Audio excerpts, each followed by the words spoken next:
Choose Nissan today for great offers on our most exciting lineup ever. Shop ChooseNissan.com. 69 degrees on this beautiful Friday night in Southern California. The sun is setting and Ross Stripling about ready to make his 9th start of the year. The Dodgers enter play at 35-32, 2.5 behind the Arizona Diamondbacks. Diamondbacks and Mets are playing in Phoenix tonight, and the Dodgers are 2 games in front of San Francisco. The Giants lineup is brought to you by 76. The Giants this month 8 up and 5 down, and they're a game under 500. With Panik leading off at second base, Alan Hansen is at third. Evan Longoria placed on the DL with a broken pinky. Andrew McCutchen in right field. Brandon Crawford, red hot. He's the 4th leading hitter in the National League. At shortstop, Sandoval at first. Nick Hundley, the catcher. Mac Williamson in left field. Austin Jackson at center. Derek Holland pitching and batting 9th against Ross Stripling. 5 up, 1 down, and a 1 2/3 ERA.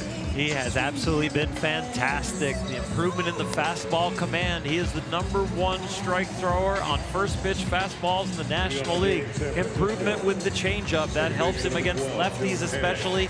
And the curveball has gotten much sharper, a lot flatter when it comes out of his hand, looking more like a fastball, and then that very sharp 12-6 break. And in those last 5 starts, 31 1/3 innings, 41 strikeouts, only 2 walks. He'll be facing Panik and Hansen and McCutchen in the first of this 3-game series.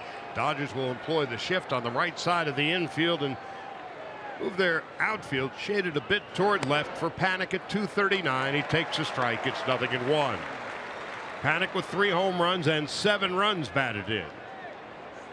Giants flew back from Miami last night. They went 16 innings before they would beat the Marlins. Panik quickly on board, trying to go for a double, and he'll make it. Puig really had no chance. Panik with the 2-base hit to begin the ball game. Joe Panik is a Dodger killer. Doesn't hit against the rest of the league the way he hits against these Dodgers. I do not know what it is, but he was the one that really killed them in the opening series of the year. Now Alan Hansen, he's going to be taking over at third base for the foreseeable future with Longoria out. Panik hit the home run on opening day against Kershaw. The Giants 1-0 win. There's Longoria and a cast on the left hand. Hansen at 338. He's a switch hitter. 5 home runs, 17 runs batted in. Has very good speed. And a call strike. 0-1. So the Dodgers and Giants faced one another 10 times in the first 27 games of the year. This is the first time they'll be facing one another in 40. The incomparable Bruce Bochy. Speaking of incomparable, Clayton Kershaw, bullpen session today, and everybody was happy. McCutchen on deck, and Hansen fouls it off to the left. It's 0-2. Tonight's closed captioning is brought to you by Wiener Schnitzel. Andrew McCutchen is next. So Stripling, this is his 20th appearance, and the opposition's hitting just .229 against him. And in his last 5 starts, he's practically unhittable. On 0-2, high and away, 1 ball and 2 strikes to Alan Hansen.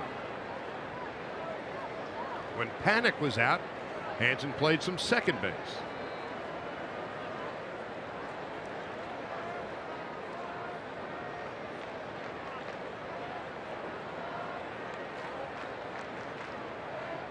One ball and 2 strikes. Stripling with the strikeout. That's 42 strikeouts against 3 walks in the last 32 innings. Very aggressive pitch call right there for that strikeout. If we watch Andrew McCutchen come up, I'll tell you what, Andrew McCutchen has been seriously hot. You talked about, Charlie, in the open that this is a different Dodger team the Giants are facing. Well, this is a different Andrew McCutchen that the Dodgers are facing. He is waking up to some MVP caliber production of late. At 267 on the year, 8 home runs and 34 runs batted in. And he has fared well in his few meetings with Stripling. Panic at second, and a call strike 0-1 to Andrew McCutchen. The Giants, though, have really struggled on the road this year. They're 15-24. Only the Marlins have a worse road record. And San Francisco's lost 16 of their last 22 away from AT&T Park. The 0-1.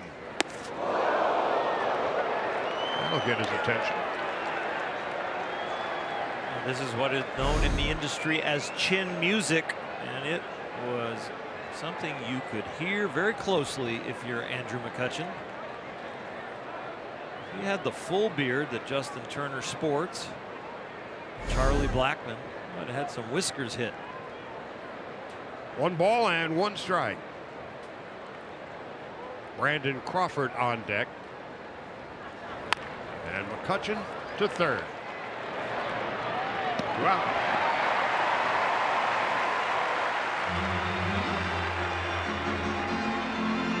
That brings up Brandon Crawford. Number 35, Brandon Crawford. Brandon Crawford having a career year the first 40% of the season or so. He's 4th in the league with a .328 average, 5th in the league with 78 base hits, 6th in the league with 18 doubles.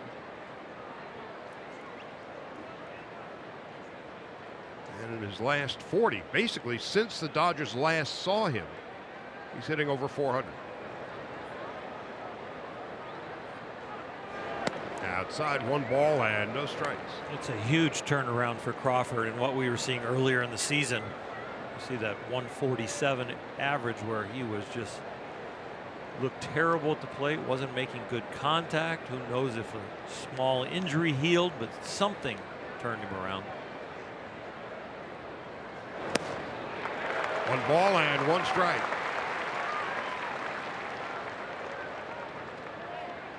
Hitting well under 200 against the Dodgers when they last saw him. And now Crawford, one of the game's great shortstops.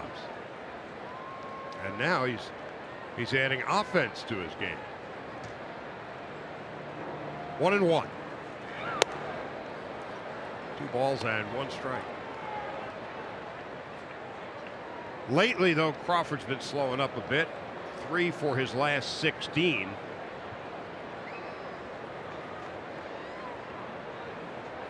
But since the 1st of May, he's hitting .412.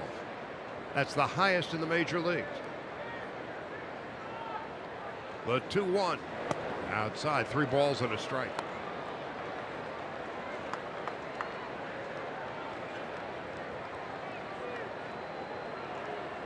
When Crawford first came up in 2011, I was talking to Bruce Bochy about it. He said, if this kid can hit just .240, he will play 20 years in the big leagues. Well, he's now a career .252 hitter and hitting .328 this year. The 3-1. Now it's 3 balls and 2 strikes. Changeup has been quite a weapon for Ross Stripling. If he gets out of this inning with a 0, the changeup low and away to Hansen. Got him a strikeout, and that changeup to get back into this count, 3-2. Outstanding pitch. The Panda, Sandoval on deck. Panic the short lead at second. And we'll do it again. See Yasmani Grandal, after giving the signals to Ross Stripling, just sitting right in the middle of the plate, not moving at all. That man on second, you can't let them try and relay the pitch or the location.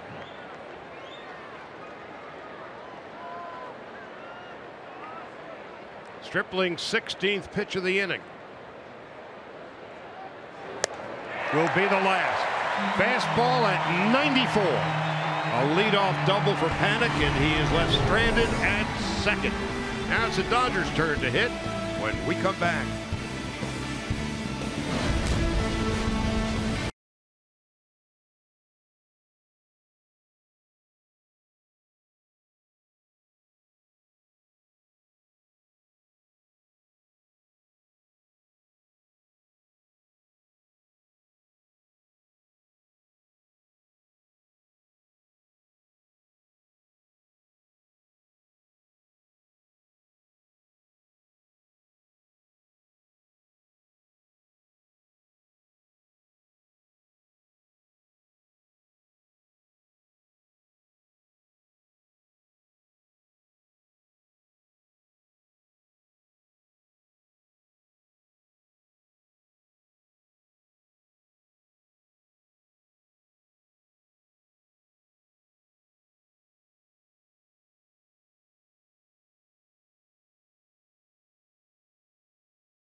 Dodger lineup brought to you by 76, with Chris Taylor in a 4-game hitting streak leading it off. Kike Hernandez in center field hitting second tonight. Justin Turner hitting third at third. Matt Kemp in left field. Max Muncy, one of the great stories in baseball. First half of the year hitting fifth. Got Bonnie Grandal as catching, Puig in right. Forsythe at second, Stripling pitching and batting ninth against the 31-year-old left-hander Derek Holland. Derek Holland's been better of late. Last 3 starts, 2-0, an ERA under 4. In his last start, he started to really pound the 2-seam fastball, so you've got to make him elevate that, get it up, and then pick on the other pitches. Holland, 31, the lefty to Chris Taylor. 2 balls and a strike. Taylor's at 252 with 8 home runs and 27 runs batted in. And like everybody on the Dodgers, has had a great month of June.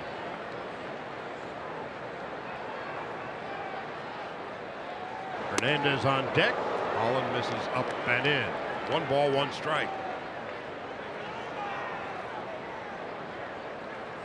Dodgers are 9-2 this month, averaging not quite 8 runs per game.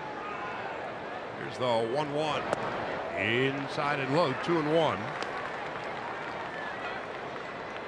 Dodgers as a team are hitting .286 this month. That's the highest in the National League. They've hit 30 home runs, more than anybody else by quite a margin. 2-1.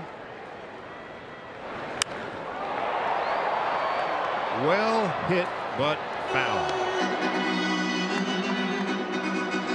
Holland has given up 9 home runs in 67 innings. And the Dodgers have homered in 11 consecutive games. Dodgers with 86 home runs on the season, most in the National League. 2-2. Inside and low, 3 balls and 2 strikes.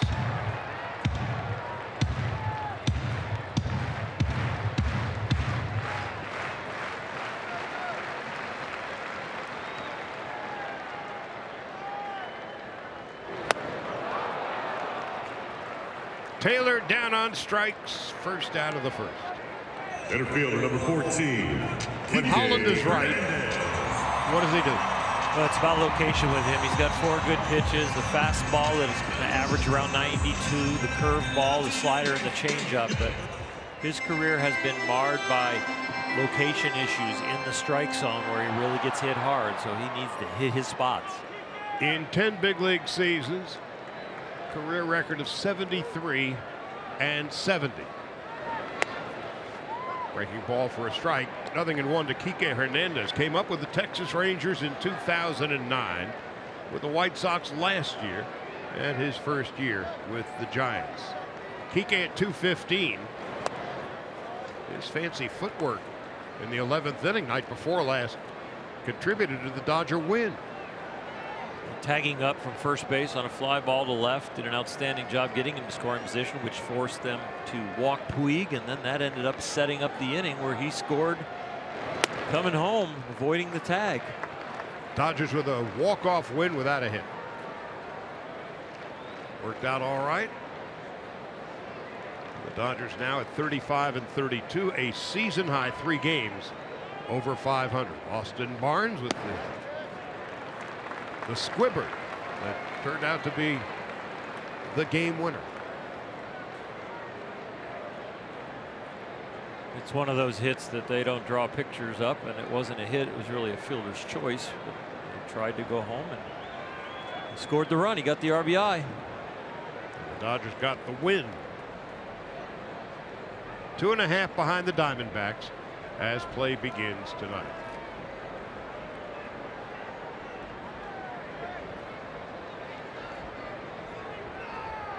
Kike on 3-1. Drills one to deep left center field. It's on its way, and it's gone! A home run!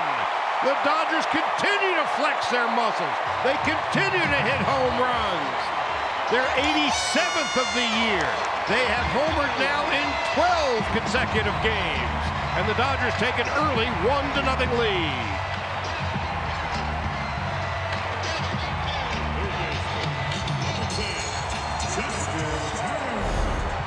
Dodger win was around Kike Hernandez. This home run is all his. No help from the teammates, just picked on a low fastball and dug it out. There's a nice play over there. A couple of guys fighting over it. Deflection into the glove. And that's why you bring a glove with you to the ball. Kike Hernandez, his 9th home run of the year.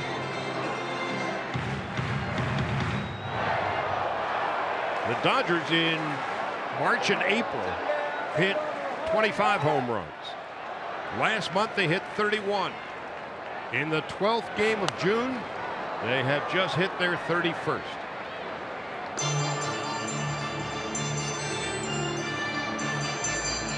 Turner hit his 2nd home run of the year on Wednesday night. Kyle Farmer, who's just called up today with a hug of Hernandez. Now Turner. 2-1. Dodgers putting Pedro Baez on the DL. He hasn't pitched for about 6 days, so retroactive, his DL length as far as eligibility, he could be back in about 4 days. Here's 2-1. 2 balls and 2 strikes.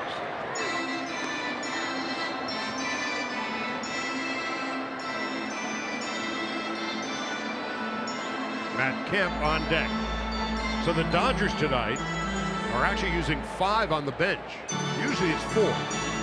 They called up Farmer. The Giants, on the other hand, are playing with 3 bench players tonight. 3. Gorky Hernandez, Hunter Pence, and Buster Posey. They brought up pitcher Pierce Johnson today. That 16-inning game yesterday for them in Miami. Probably fatigued arms down in that bullpen, so they decided to go with the arm. Brandon Belt ready to come off the DL, but decided to take the arm for tonight's game. Maybe Belt will be activated tomorrow. Had appendicitis. Now the 2-2. To the right side, slicing foul and out of play.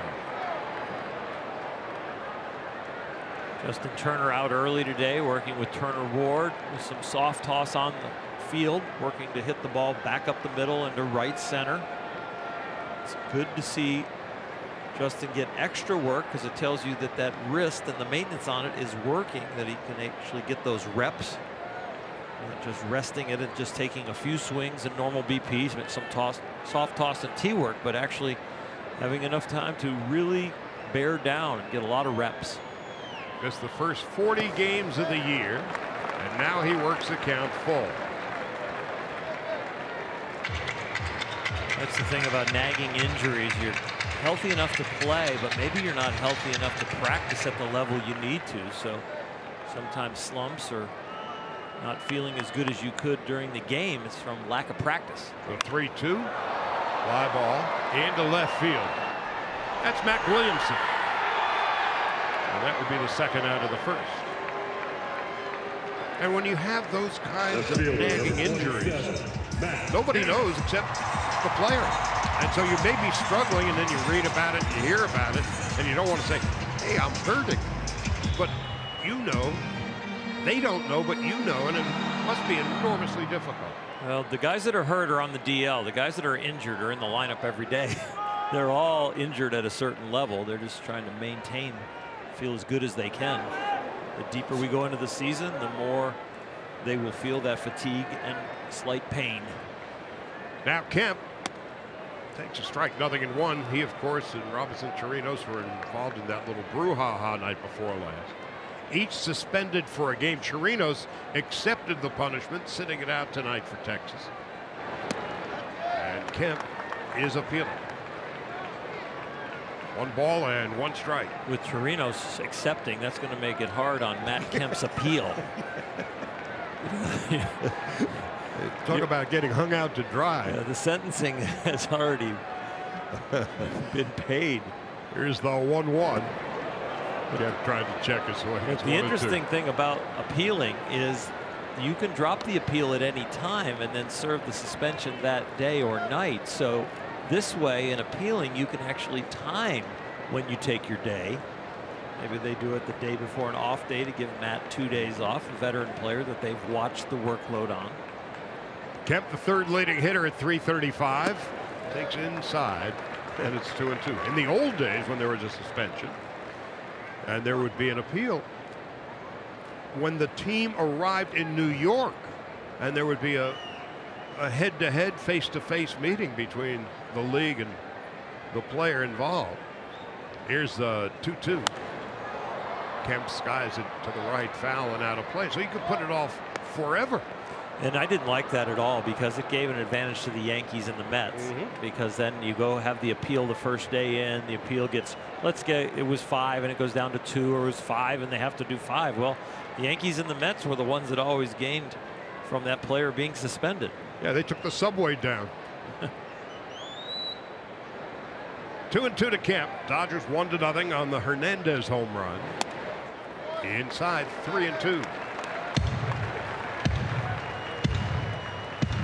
25 pitches already. Get the run on the board and get the pitch count up. Next one will be the 26th.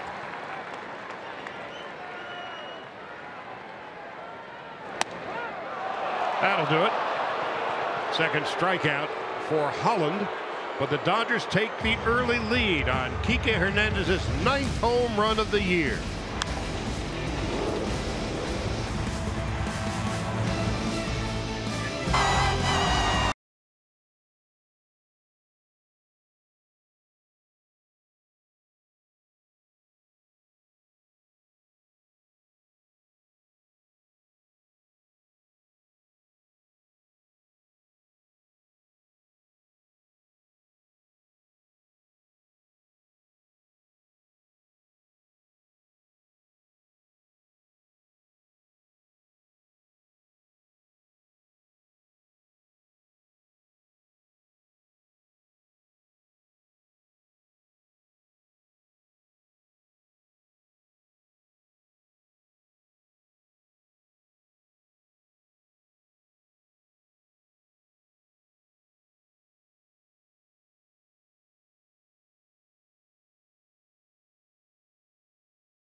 Home field advantage, and talk about advantage. Ross Stripling, ERA, only DeGrom and Verlander have been better.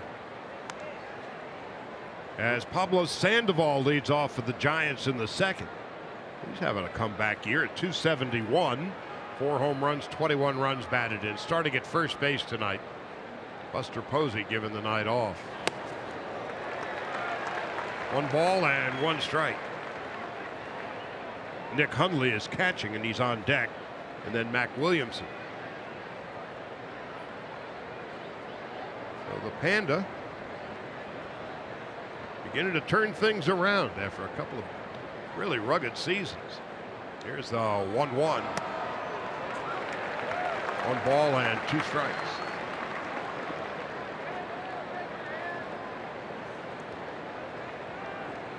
A couple of years ago, Stripling won 5 games the entire season.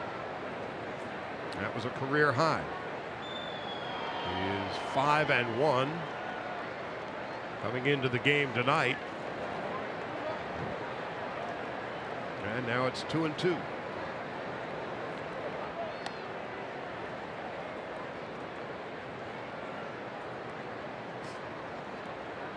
And Stripling in his last 5 starts, 41 strikeouts, 2 walks.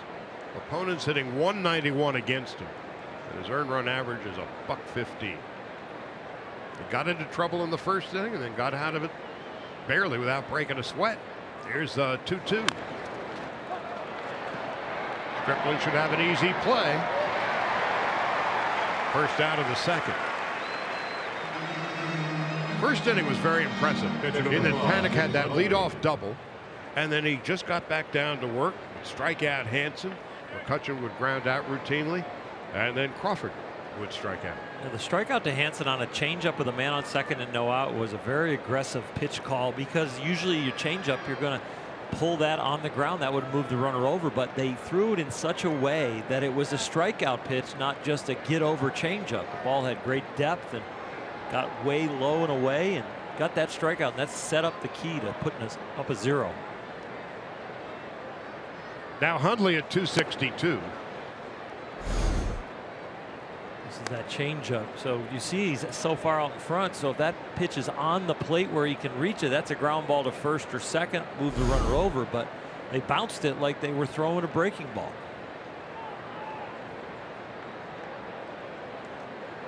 Hundley's got 7 home runs, the one-time Padre. 2-0.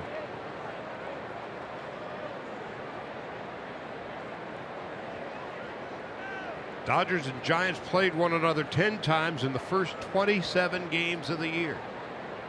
It's been 40 games since. Into right, and Puig barely has to move a muscle.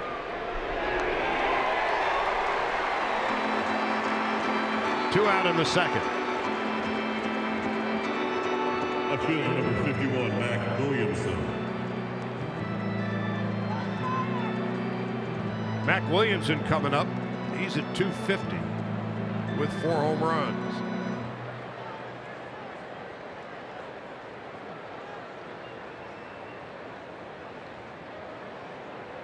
He was on the disabled list and missed 27 games due to a concussion. Strike, 0-1.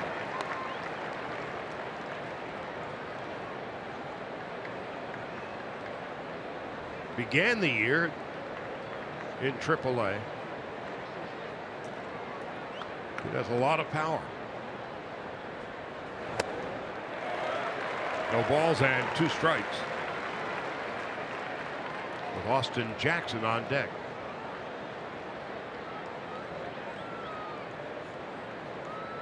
Two out, second inning. The Kike Hernandez first inning home run. Only run of the game.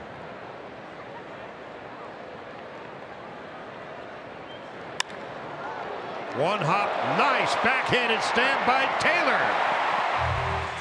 A rocket with quite a hop.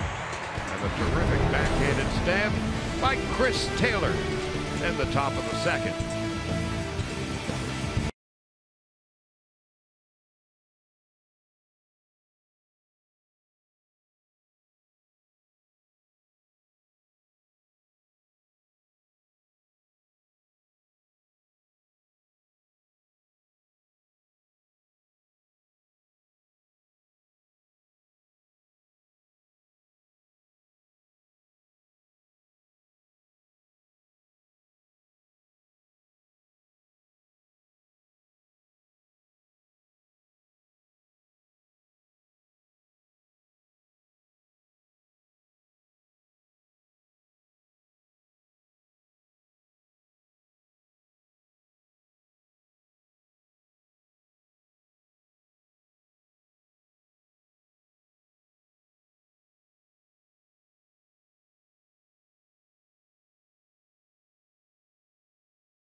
He has reached base in every game this month. In June, he's hitting .375.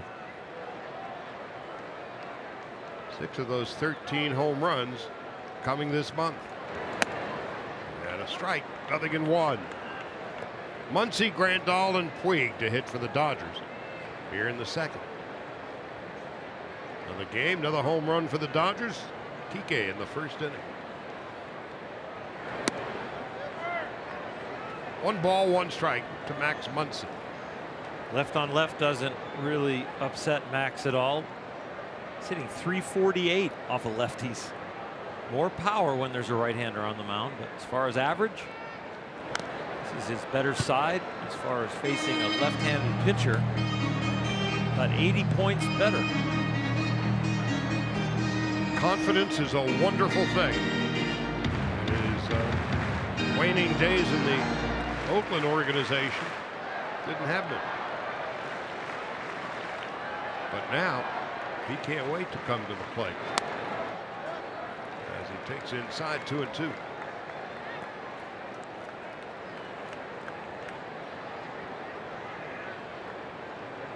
Texas born and bred Max Muncy starting at first base tonight.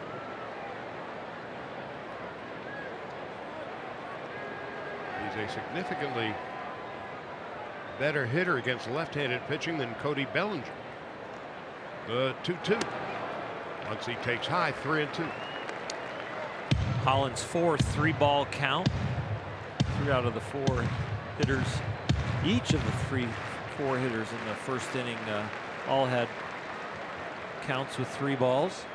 Thus his 32nd pitch of the game upcoming.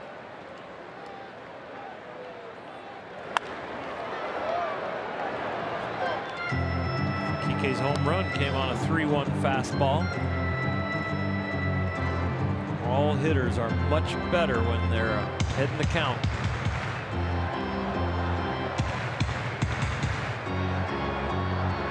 Muncy is, we're all watching him together in his first season with the Dodgers. Works the count exceptionally well. And thought he had ball 4. Instead, Phil Cuzzy called strike 3.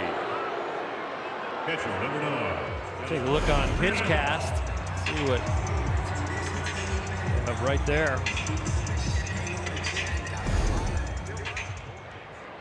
Third strikeout for Holland, first out of the second. And Grandal is coming up.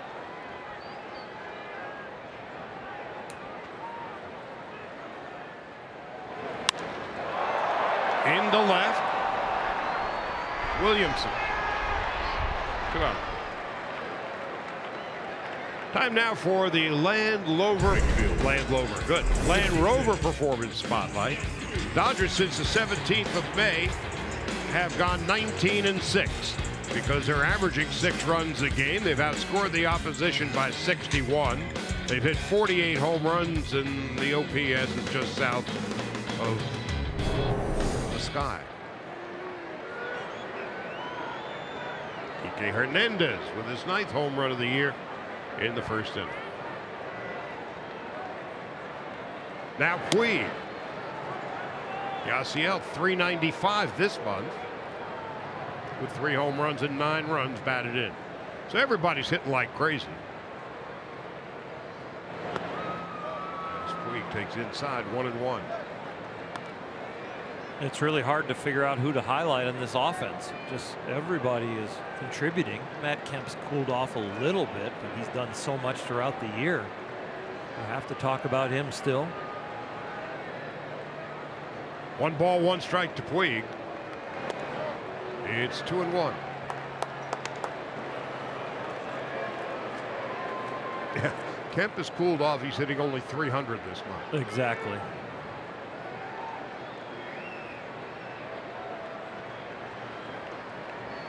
Two balls and a strike. Puig with 8 home runs. Drills it foul. 2-2.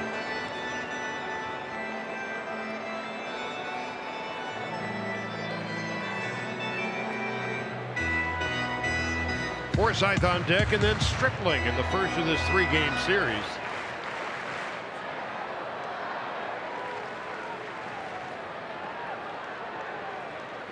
Two and two to Puig. He's done. A 1-2-3 inning for Holland, who has struck out 4 through 2. We head to the third. Dodgers 1-0.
Why they invented Southern California.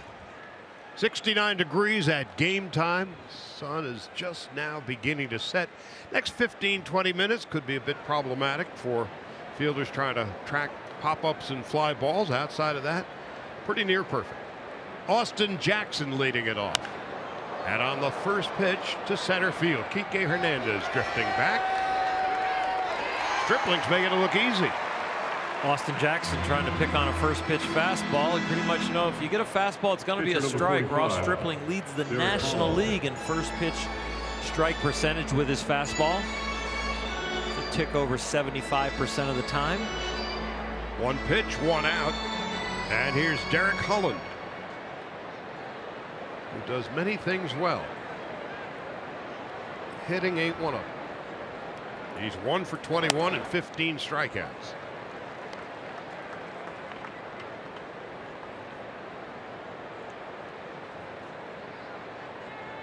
That's 0-48.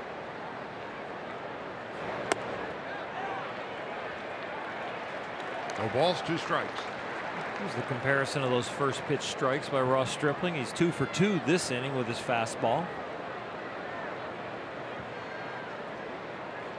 Whatever he's doing, it's working.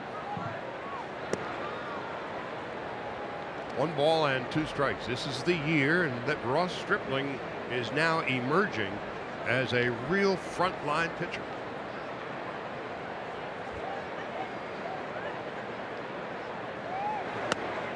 And that is his 3rd strikeout. 2nd out of the 3rd inning. Number 12, Joe Panic.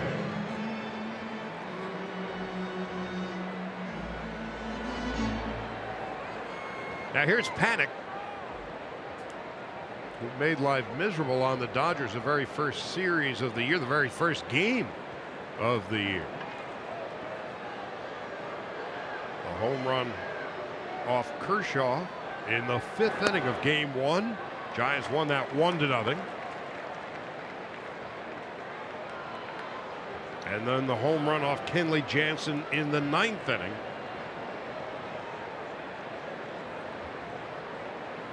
In the 2nd game.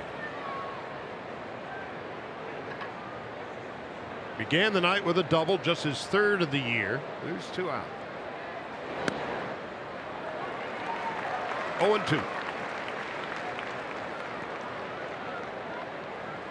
I suspect we'll have plenty of time tonight to talk about Stripling because it looks like he's going to be around a while. But just curious from your perspective how he has been able to take this leap.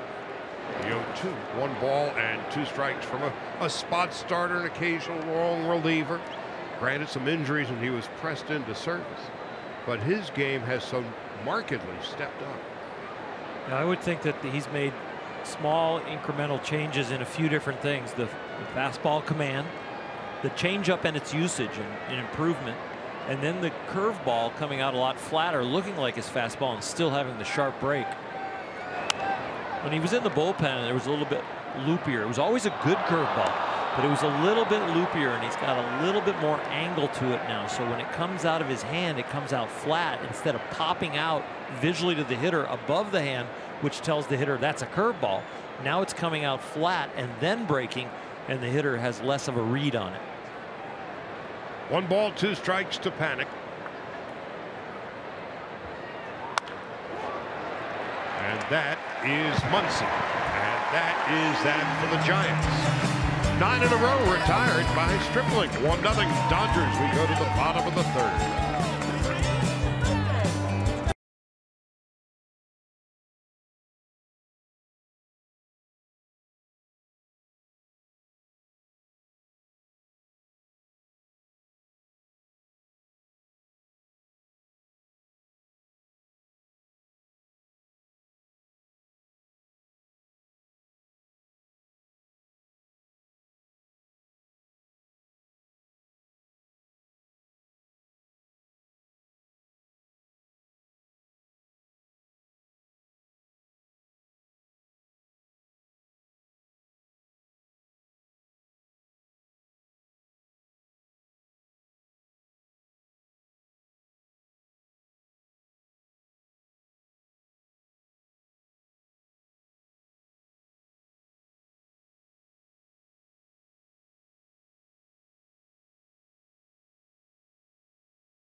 Open exclusively online. Make sure your favorite Dodgers are represented on this year's squad by voting at Dodgers.com/promotions/vote.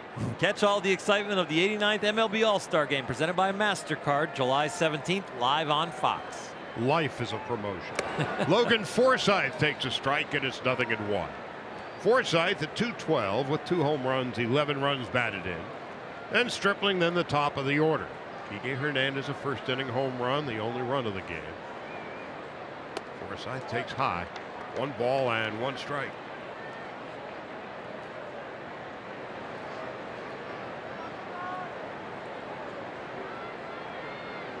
Forsythe hitting .233 this month.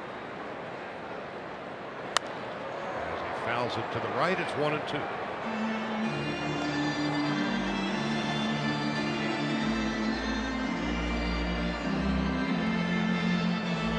Logan looking to join the parade of hitters that have gotten hot. A lot more aggressive swings now.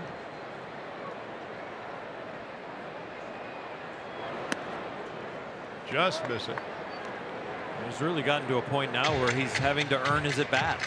We really thought of him as the everyday second baseman, especially when Chase Utley went down. He was in there every day when Justin Turner was hurt at 3rd. And he ended up with his own injury.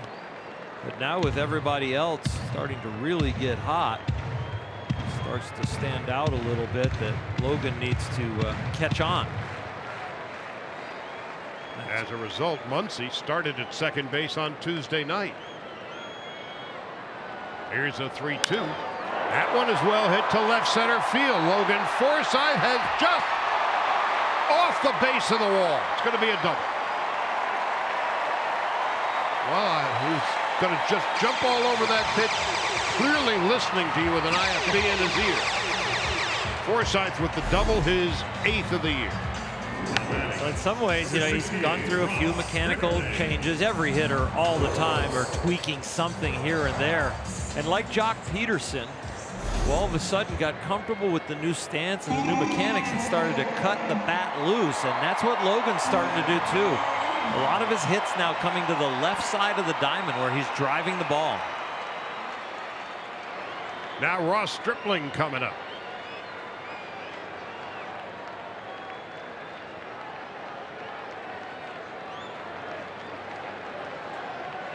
Stripling with 3 sacrifice bunts this year. And he's got 4. Couldn't have been diagrammed any better.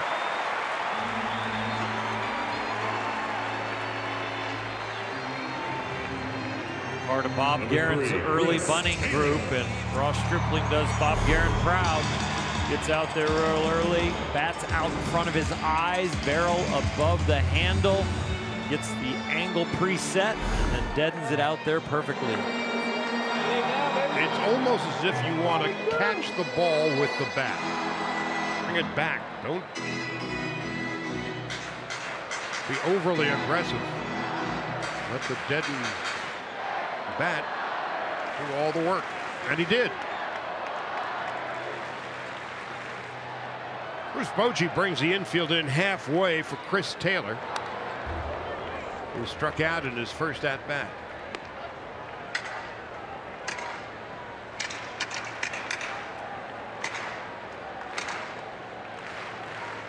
Taylor hitting .310 this month. Meanwhile, Holland is already up to his 48th pitch. No balls and 2 strikes.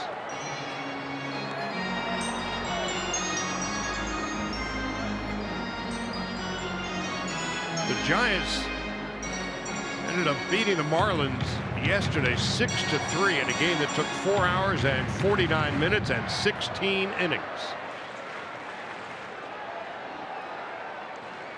So if the Giants are a little gassed today and back from the East Coast time zone to the West Coast, it would be somewhat understandable.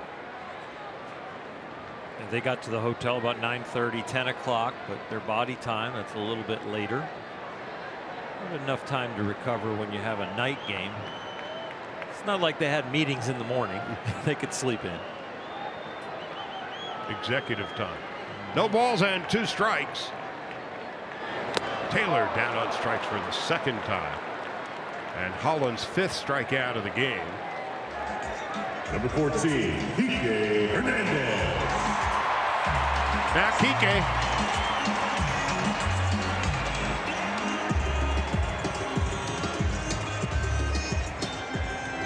Cracked his 9th home run of the year in his first at-bat.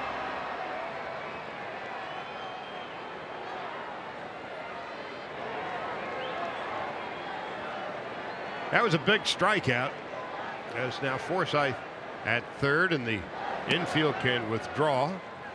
Now look at Carl's Camp. Home run. 3-1 fastball down there around his shins, a little below the knees, but he did a good job elevating that pitch and getting it out of here.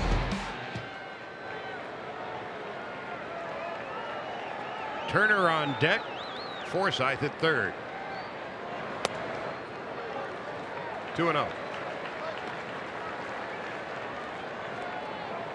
Tomorrow, the first pitch here at Dodger Stadium will be at 5:15. Battle of left-handers. Bumgarner and Wood. Sunday at 1:10. Chris Stratton and Caleb Ferguson. There's Bumgarner. And the Dodgers hit the road after the game on Sunday. 3 in Chicago, an off day in New York on Thursday, which will be tough to take.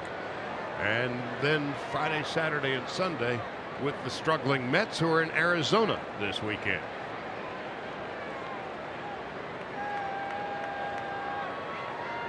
Two and one.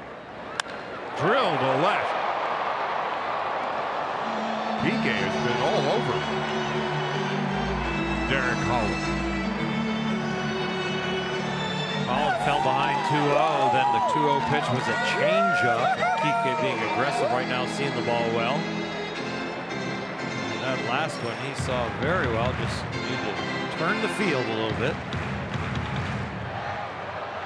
A home run by Hernandez, the 10th surrendered by Holland this year.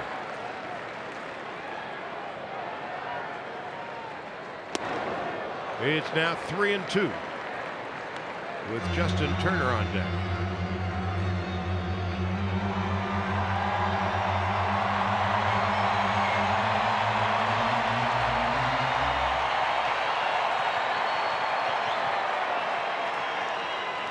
Three balls, 2 strikes, and 2 out.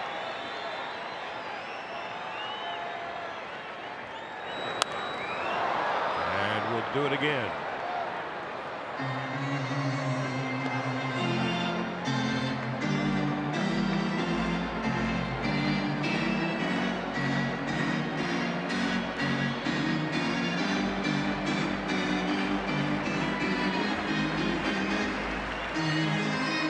Over the last 30 games, the Giants have played .500. 5-5 in their last 10, 10-10 in their last 20, and 15-15 in their last 30. 3-2 is inside and low ball 4, while the Dodgers have really turned things up. Dodgers winning 8 of their last 10. They've gone 15-5 in their last 20, and 19-11 in their last 30. So Dave Roberts has his team firing on all cylinders.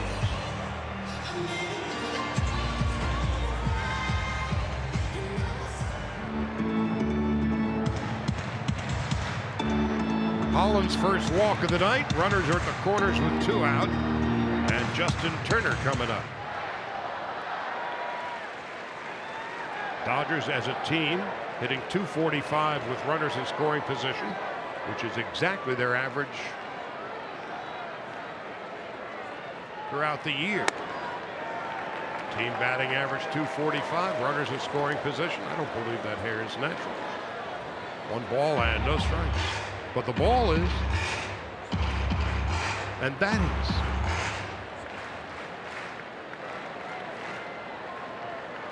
Turner .333 with runners in scoring position.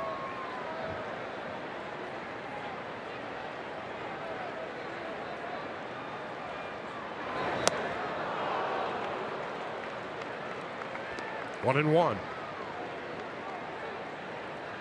Fastball changeup combination there from Holland. Tried that combination with Kike Hernandez. Kike ended up with a very unselfish walk, a team walk that passed the baton to Justin Turner. 1 and 1 with 2 gone. 1 and 2.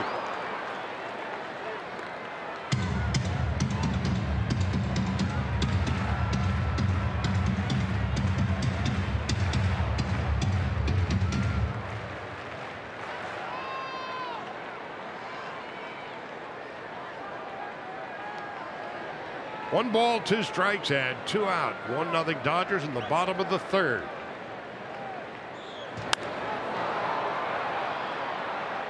The second baseman panic.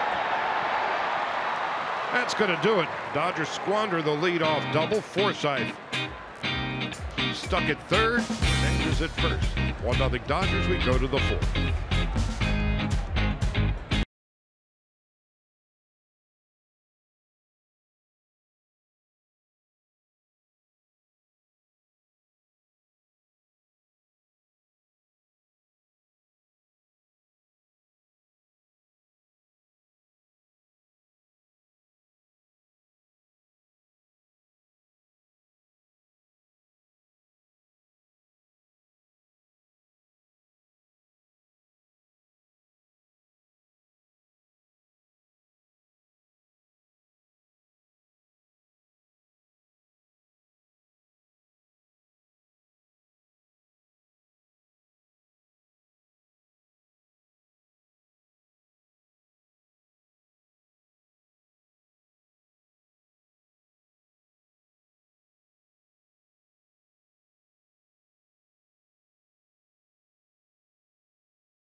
shot as we make our way to the top of the 4th inning. A roster move to let you know about earlier today. The Dodgers placing right-hander Pedro Baez on the 10-day disabled list, retroactive back to June 12th with right biceps tendonitis. The corresponding move, they recalled infielder and catcher Kyle Farmer to add to the 25-man roster. Also another addition coming soon, guys, in Chicago. Earlier today, Chase Utley participating in live BP, taking a couple of swings, dealing with that left thumb sprain, placing him on the DL on May 31st. It looks like Chase will be activated sometime with the Chicago series next week.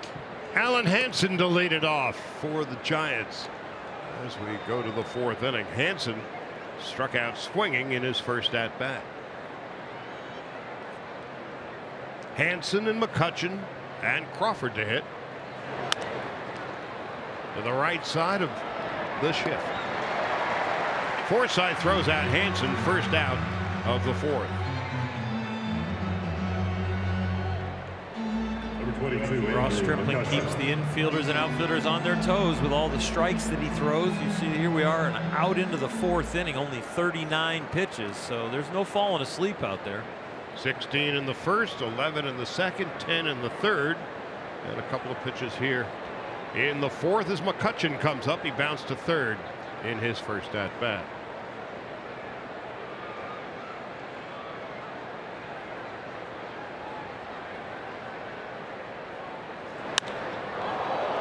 To center field, Kike Hernandez at the wall makes the catch.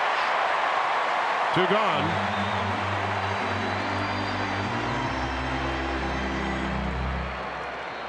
Number 35, Brandon Crawford. Wednesday against the Rangers, Kike had a few of those. Jock Peterson had one of those in left, where those just paint scrapers coming down, but you don't want them to come down the other side of the wall. Those are nice when the outfielder settles on the warning track for it.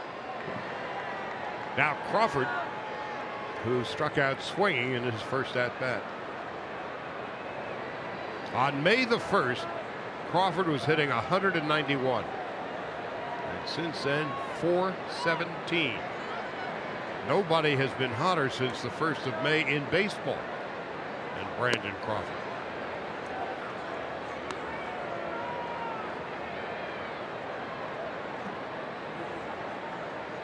Since 2014, which shortstop has had more RBIs than any other? This guy. Since 2014, Crawford has 346 runs batted in. After that, Xander Bogaerts, Carlos Correa, and Didi Gregorius.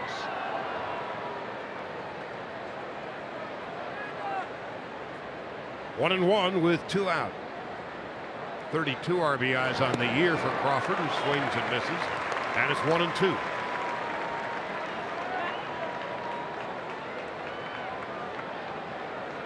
Brandon Crawford's dad used to bring him to Giants game, and when the Giants were threatening to leave San Francisco, Brandon Crawford ended up on the cover of the San Francisco Chronicle as a picture of a young boy saying, "Please don't leave Giants."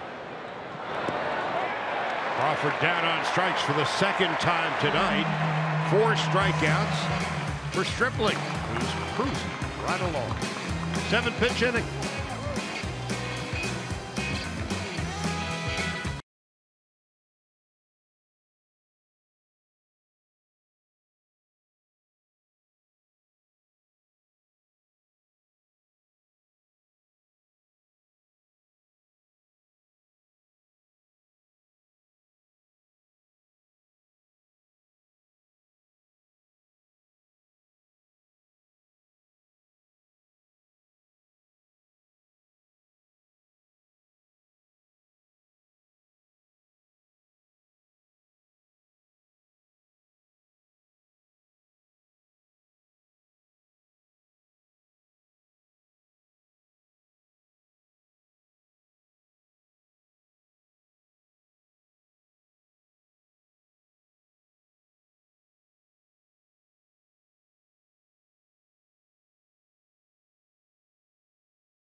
Time now for T-Mobile's Hats Off to Heroes.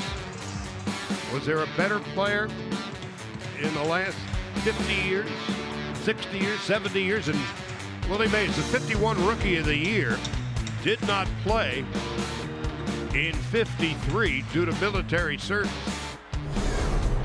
In his 22-year big league career, Willie Mays averaged 36 home runs, 103 runs batted in, and hit .302.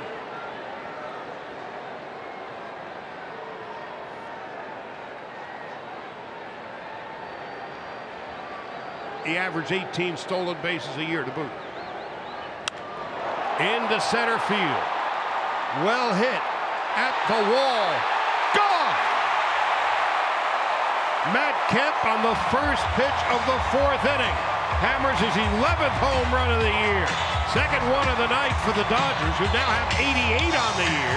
No team in the National League has more, and the Dodgers have a 2-0 lead.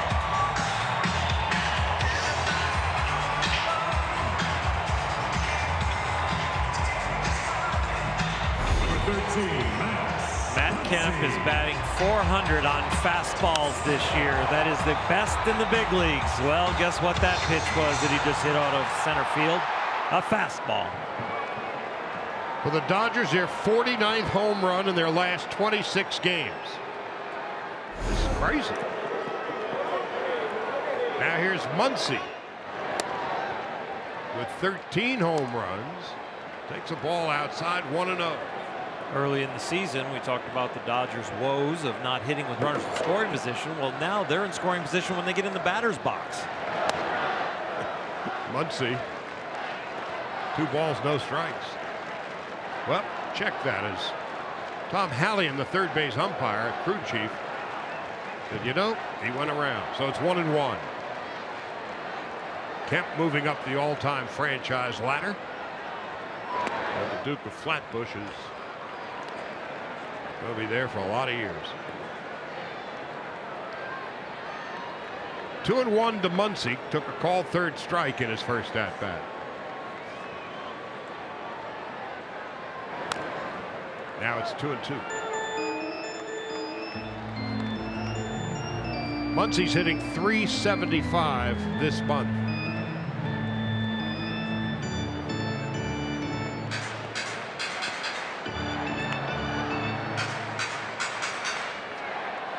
Solo home runs for Kike Hernandez in the first.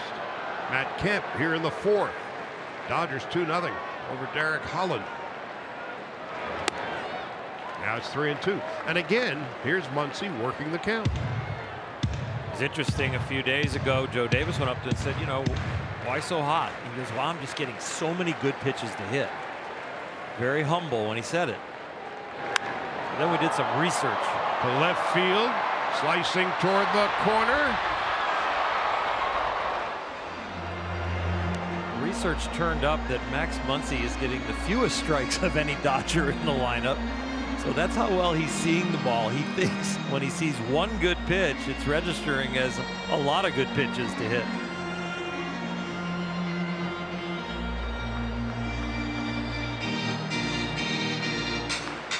Besides hitting .275, his on-base percentage is .396. Highest on the team. So they got to find a position for him with that red hot bat. The 3-2. From short right, Panic throws him out. Come watch the Dodgers play host to the Chicago Cubs during a 4-game series, Monday, June 25th through Thursday, June 28th. It's their first matchup at home since the Dodgers finished them off in Game 5 of the NLCS. Visit Dodgers.com/tickets. Now Grandal stepping in. He flied to left in his first at-bat.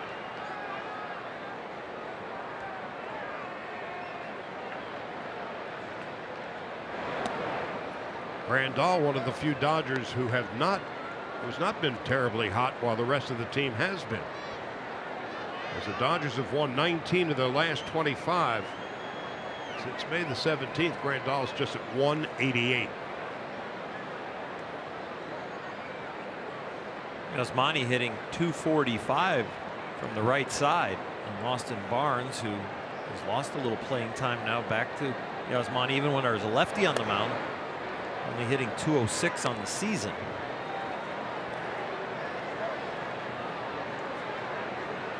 But when all is said and done, Grandal 11 home runs and 37 runs batted in.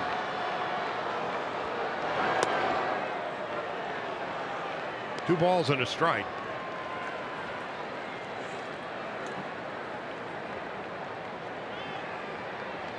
All 11 home runs hit by Yasmani Grandal have come from the left side of the plate.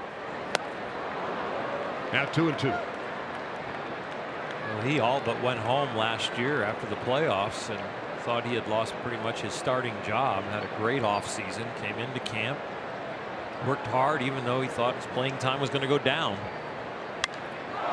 That one's to center field. Jackson going back. And he dropped the ball. Grandal is on his way to third, and he is going to make it.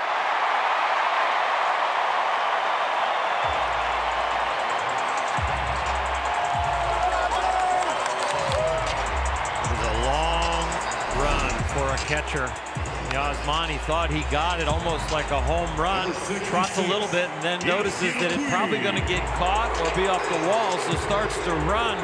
Made it into third easily, but right about there is where he had to turn it on, coming around first when he sees the clank. Landing gear down, safe at third. Three-base error. The Dodgers say thank you very much. Now let's see what Puig can do to cash in the mistake.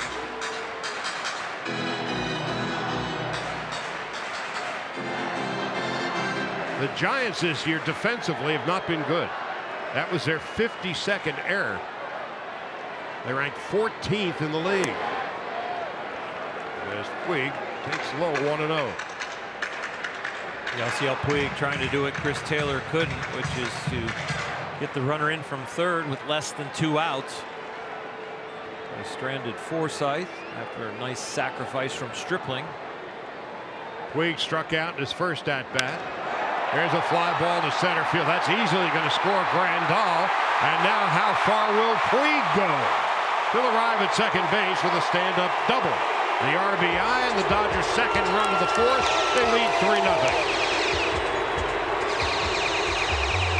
Yasiel rewarded for a fantastic approach. Look for something up in the strike zone to hit the sac fly. Look for something that you can stay back on and drive it to the right side so you don't get fooled.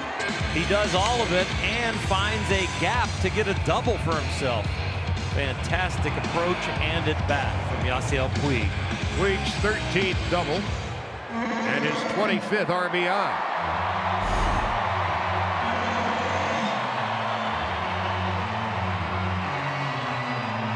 Puig in the month of June is 16 for 40.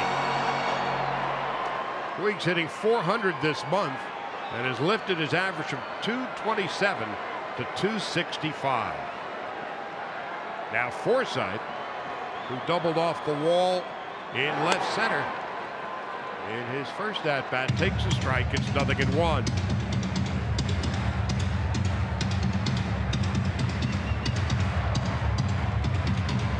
So Puig has been very hot this month.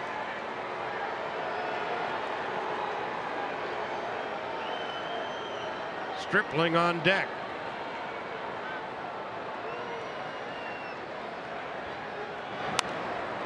Popped up near the mound. Sandoval will make the catch. Second out of the fourth. Number 68, Ross Stripling.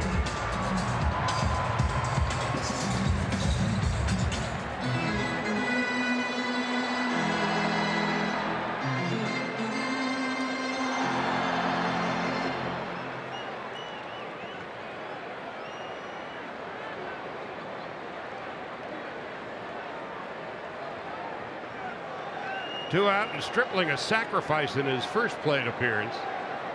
Puig leading from second.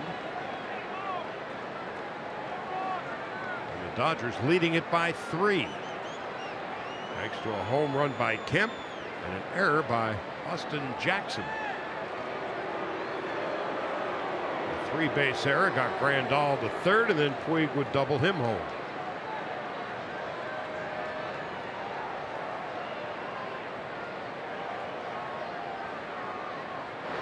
Stripling bunts it in the air, trying to catch everybody flat-footed. Alan Hansen's 8 or 9 feet behind the bag at third.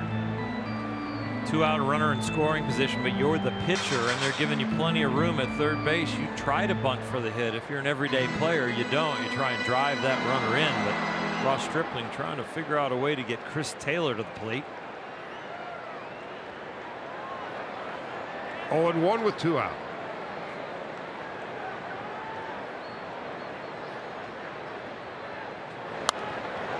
Now it's 0-2.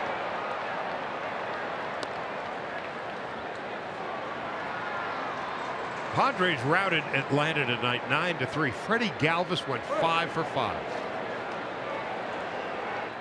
The Padres aren't going anywhere.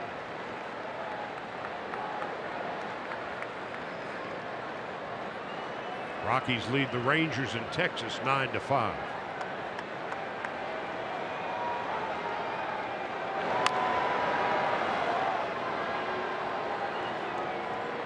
And the Diamondbacks lead the Mets 3-2 in the 5th inning in Phoenix.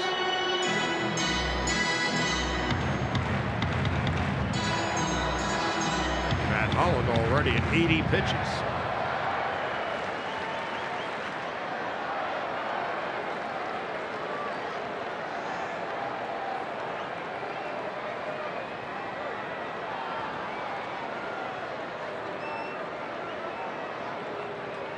On 0-2, that's going to do it.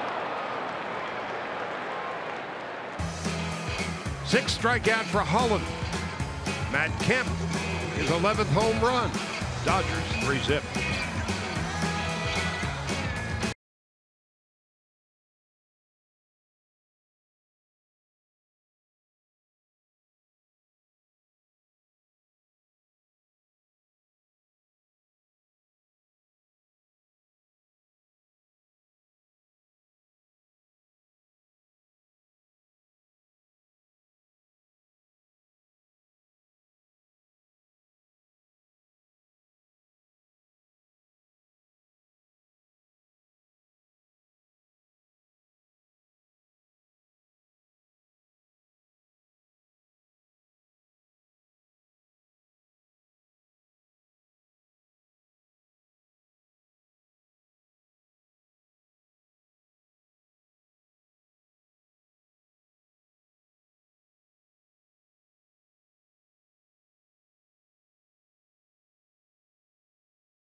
BMW. See a Southern California BMW Center today for exceptional offers, or visit SoCalBMW.com. And by Jack in the Box. Try the $4.99 Jack Spicy Chicken Club Combo with toasted sourdough. New from Jack in the Box. Matt Kemp in his resurgent season. His 11th home run of the year over the wall and center. Dodgers leading it 3-0 as we go to the 5th. Meanwhile, Ross Stripling, being the last batter at the plate, gets a little extra time between innings, and so he has got one more warm-up toss. Ross Stripling tonight continues to mystify the Giants, and that is because he's throwing almost everything in his arsenal for a strike. Fastball percentage for strike, almost 74%. Curveball percentage for strike, almost 78%. Changeup percentage for strikes, 75%. Only the slider is 50-50. Stripling, through 4 innings, has thrown 44 pitches. 16 in the first, 11 in the second, 10 in the third, and just 7 in the fourth, as Sandoval leads it off. Dave Roberts sitting back and enjoying the show. Of course, pitch count now is such a big story. In 2018, parceling out pitches per inning, 100 pitch plateau, a big deal or not. Here's the 0-1.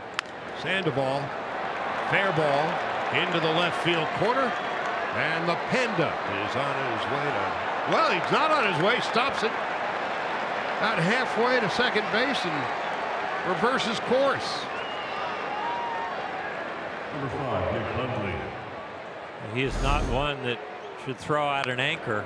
Once he gets this body moving, the momentum should take him to second, but he came around first and saw Matt Kemp down there in the corner, so they had him played to pull on the infield and the opposite field in the outfield. And Matt Kemp was in the right place to hold him to a single. Throw out the anchor. He is the anchor. Nick Hundley, who flied to right in his first at bat. I was trying to be sensitive. A leadoff single. So we're talking about pitch count and how it's so important these days. 44 years ago today, Nolan Ryan pitched a 13-inning no decision. He struck out 19 and threw 235 pitches.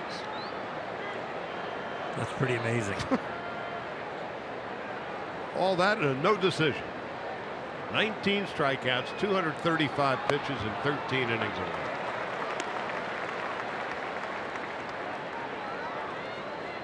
That's a lot even in Nolan's day. You usually have to go back another 20-30 years to find those kind of pitch counts, and guys that pitched in back-to-back doubleheaders on the same day, you know.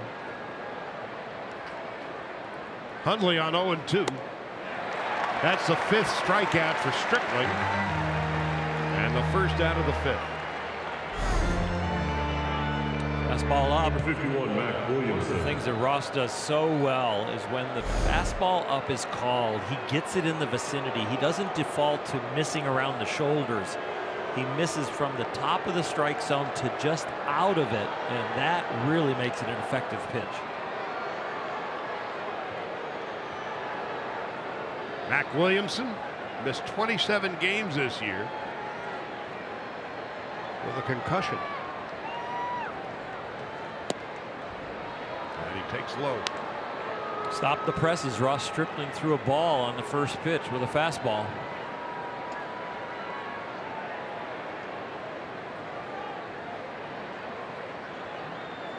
.50 pitches, only 14 for balls. 3 balls an inning. 1 ball and 1 strike.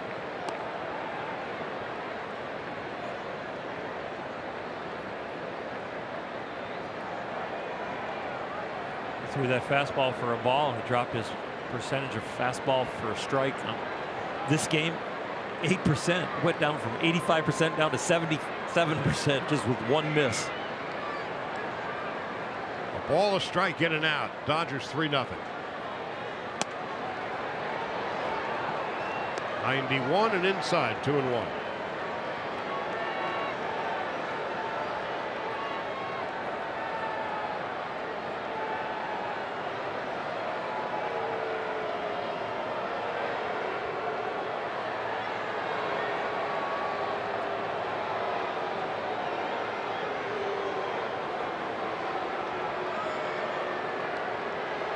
Williamson on the year with 4 home runs, 9 runs batted in. Stripling in his spare time plays the market. He doesn't just play the market, he's a stockbroker. He likes his stockbroker. He invested a lot of his bonus money and did extraordinarily well. The 2-1 in center.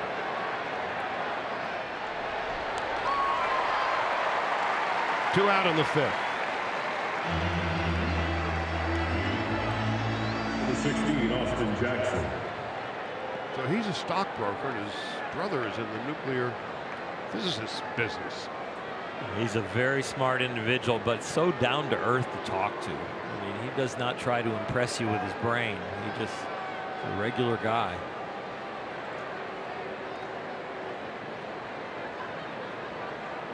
Now Austin Jackson, who committed an error, and that helped the Dodgers score their 3rd run tonight. Takes a strike, 0-1. This is scored. Oops.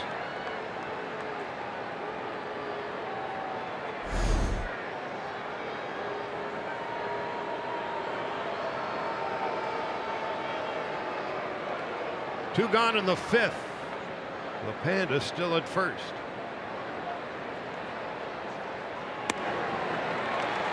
Oh, 2.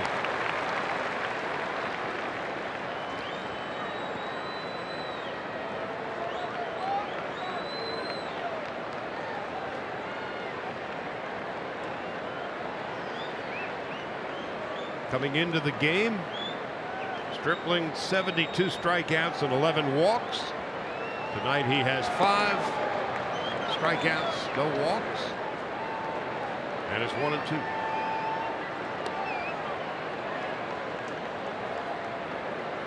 Just can throw anything to anybody right there. The last pitch was a changeup to a righty.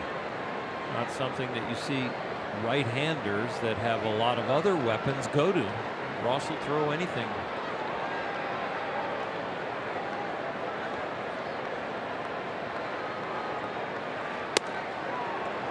Just high, 2-2.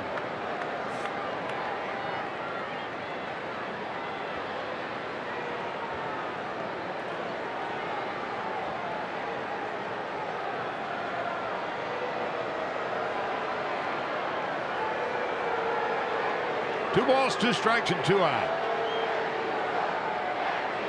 Stripling to Jackson. It's now full. We just saw a lot of emotion out of Ross Stripling. Wow, he jumped up after missing with a fastball. It's not like Clayton or Alex Wood. They are both very demonstrative. This is huge emotion from Ross Stripling. On 3-2 to 3rd. Easy play from Turner, and the inning is over. No runs, the leadoff single. Sandoval left stranded after 4.5. Dodgers 3-0.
scenes with Cody Bellinger as he stops by Jimmy Kimmel Live to sit down with the late night host. Plus Yasmani Grandal hosts an RBI Youth Clinic in East LA. Don't miss Backstage Dodgers presented by Cadillac tonight after the postgame show on Sportsnet LA.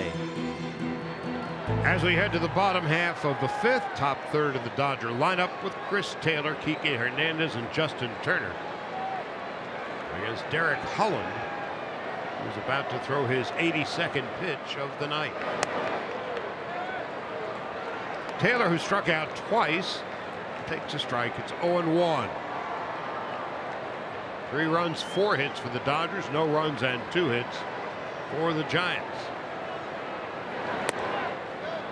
Dodgers began the night in second place in the National League West, 2.5 behind Arizona.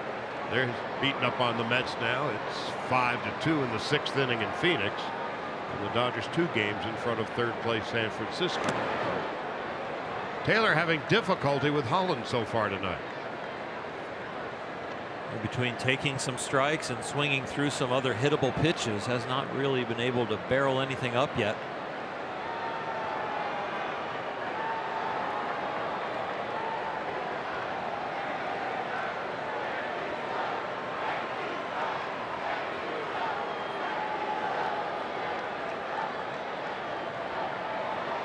One ball and 2 strikes to Chris Taylor. Hasn't been able to figure out Holland yet. 0 for 3, 3 strikeouts. 7th strikeout of the game for Derek Holland.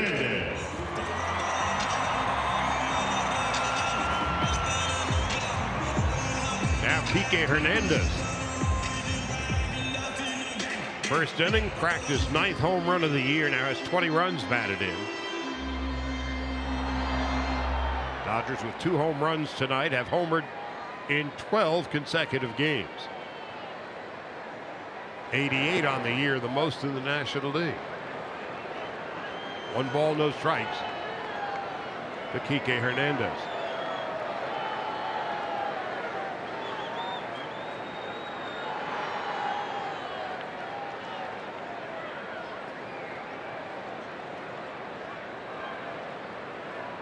Comfortable 66 degrees with a gentle breeze blowing from left to right. Star Wars Friday night. And the fireworks show after the game. A couple of firecrackers launched by the Dodgers tonight. Hernandez the home run in the first and Kemp's home run in the fourth. Matt's on deck.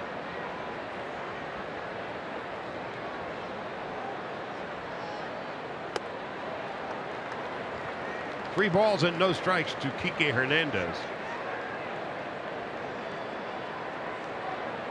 Derek Holland is due to lead off in the 6th. One hot. Oh, look at Brandon Crawford. That's why he's a Gold Glove winner. Boy, did he make that look easy. Chris Taylor had one of those earlier, and he snagged, and now Brandon Crawford says, I can do it too. Boy, that is so sweet. Pitcher on the mound, you give up a bullet, you've got that kind of protection behind you.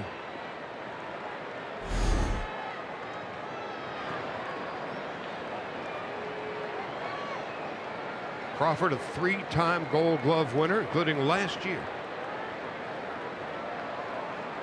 3 years running.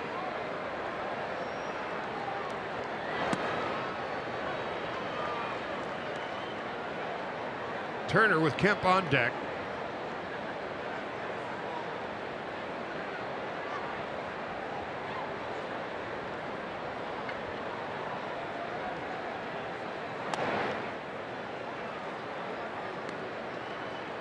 One ball and 1 strike.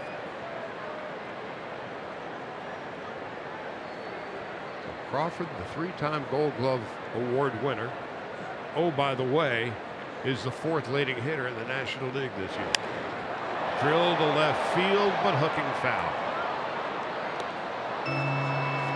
Grew up in Northern California, played collegiately at UCLA.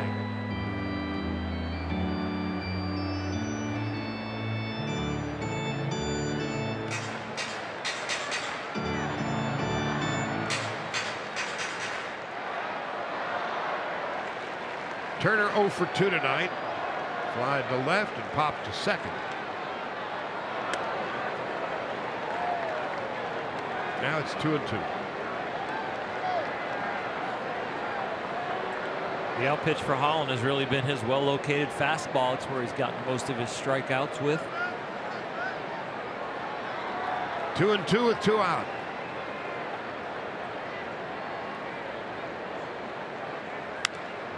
Drill to left again. At the same place as the previous line drive foul. You think of a guy who throws fastball changeup, that must be the slowest pitch he throws, but no, it's the curveball that is his slowest pitch at around 78 miles an hour. So that's why we see Kike Hernandez and Justin Turner here and a few other hitters pulling that curveball foul. On 2-2. That one is drilled into left center field. Turner taking the big turn, and he'll stop about a third of the way towards second.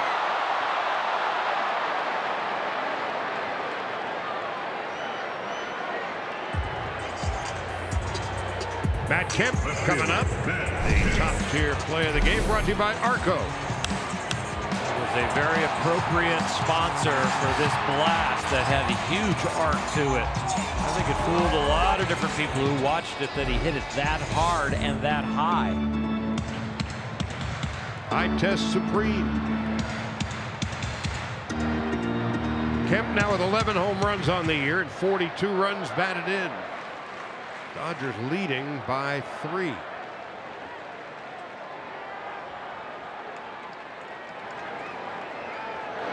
The Dodgers this year, when leading after 5 innings, are 26-5. It's 3-zip in the bottom of the 5th.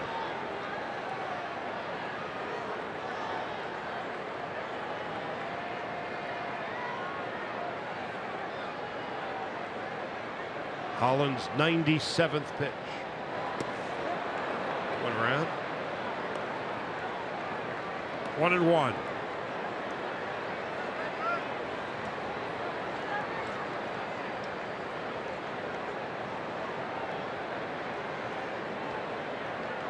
Kemp is the 3rd leading hitter in the National League at .336.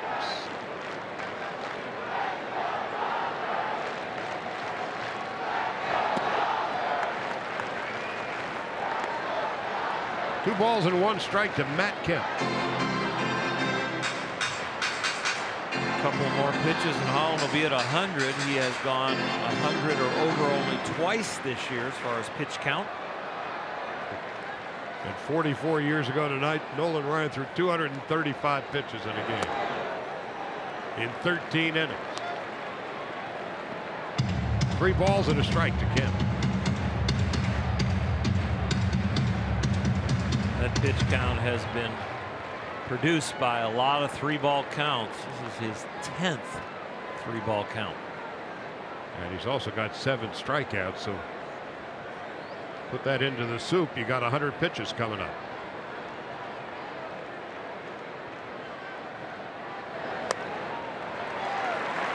Second walk given up by Holland. The Dodgers have first and second, 2 out. And Max Muncy coming up. First baseman, Max Muncy. Holland leading off next inning. Bruce Bochy doesn't have any action in the bullpen yet. The reliever he's probably going to bring in once he uses his pinch hitter. Doesn't need a lot of time to warm up, so he's not getting him up yet. He's hoping Holland can get through this inning.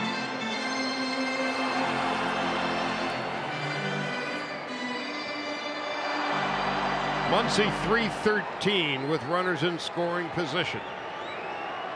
And now they've gone to the Wolfman telephone. Inside, 1 ball and no strikes to Max Muncy. Hitting .348 against left-handed pitching. And just .262 against righties. Go figure.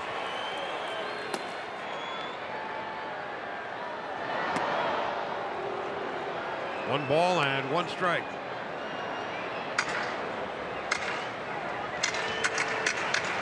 Was that Pierce Johnson who just got called up today? I think it is in the bullpen for the Giants, starting to heat up.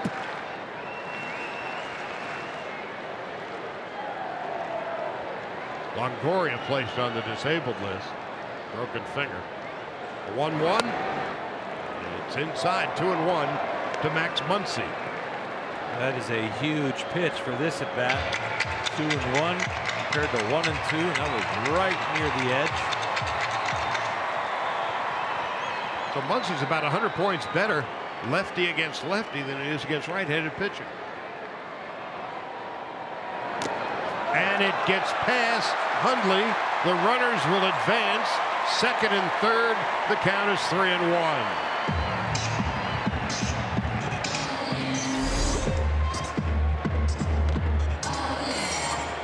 Not crossed up. He just missed it. It might rule it a wild pitch, but Hundley would tell you that he had to have that one.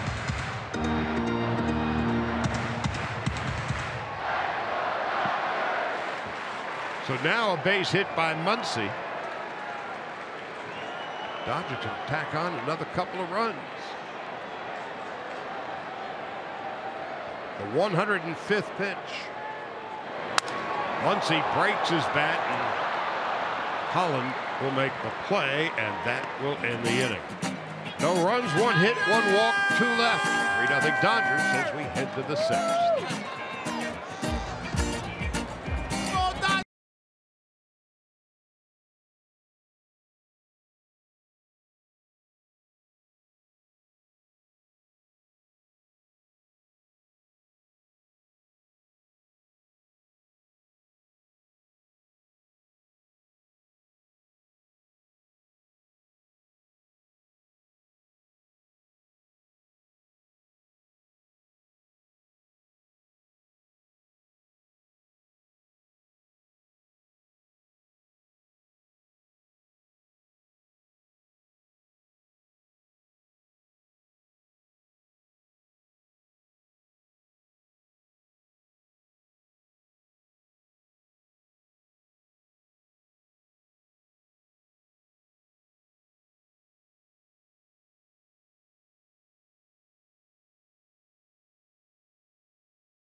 And its first pitch fastball strikes that'll get it done.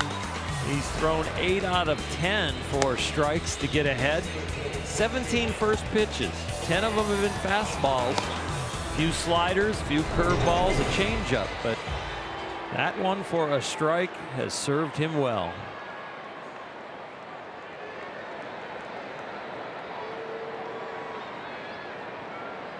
Looking like the end of the line for Holland with Hunter Pence pinch hitting. First pitch. Pence has a brief night of work. 1 pitch, 1 out in the 6th. That was just the 60th pitch thrown by Stripling. 42 of them for strikes. He's faced 18 batters, 12 of them first pitch strikes. He's had 2 3-ball counts and 7 0-2 counts. And that kid could care less. But the popcorn's good.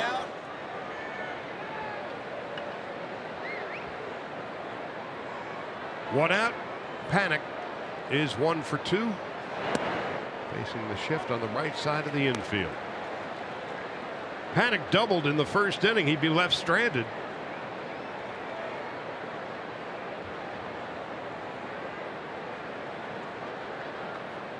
Holland's night is over. No balls and 2 strikes.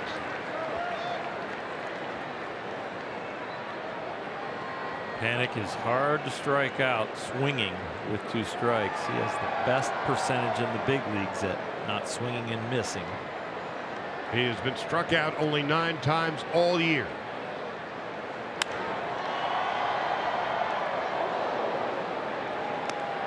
And you remember the first 3 games of the season here at Dodger Stadium back in March.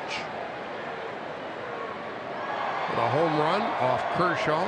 Giants won 1-0. Hit a home run off Jansen. Giants won 1-0. He has hit 1 home run since.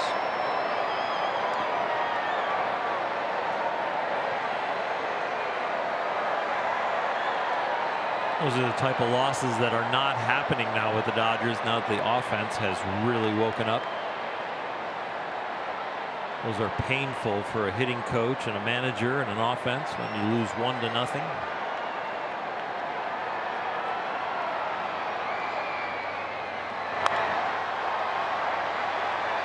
Stripling covering. Just does get panicked by a half a step. Once he had to come in and throw to his side. 2 gone. Outstanding route by Ross Stripling. And no, it turns into a tough play here, but you don't run to the baseline and then run up to the bag so you have the easy footwork. You have to chase the baseball, and as you chase the baseball and give up on it, then go find first. Stripling did the Aztec 2-step. 2 gone. The other way to find first base when you can't look back at it is to line yourself up with second base. So instead of looking down for the bag and scrolling for it, you run until you see second in your peripheral vision and then step back. Hansen 0 for 2. It's like navigating with the North Star. Only at second base. They are not moving second base, and it's perfectly in line with first base. So as you're going over there and you're receiving the ball backwards, you're looking towards second where Muncy was kind of throwing it from, and when you see second base, just step straight back. There it is. And they ain't moving the North Star either. Nope. The only thing you worry about on that one is when you step back, that you step back, you touch it, and you don't get your foot to the middle of the bag, because it's usually bang bang with the runner and you don't want to get stepped on. Pierce Johnson just called up. That's Matt Hergis standing behind him. Matt pitched for every team in the Western Division.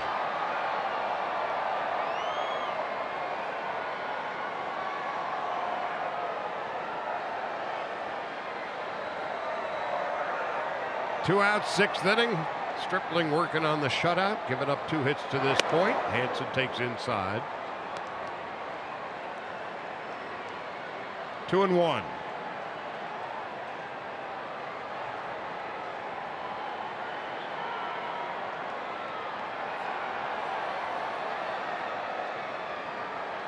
Dodgers looking to extend their winning streak to 4.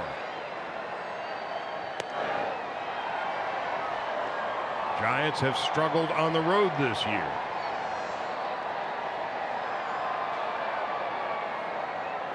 Matt Kemp with his 11th home run of the year. And Kike Hernandez hit his 9th. Popped up. Randall will run out of room.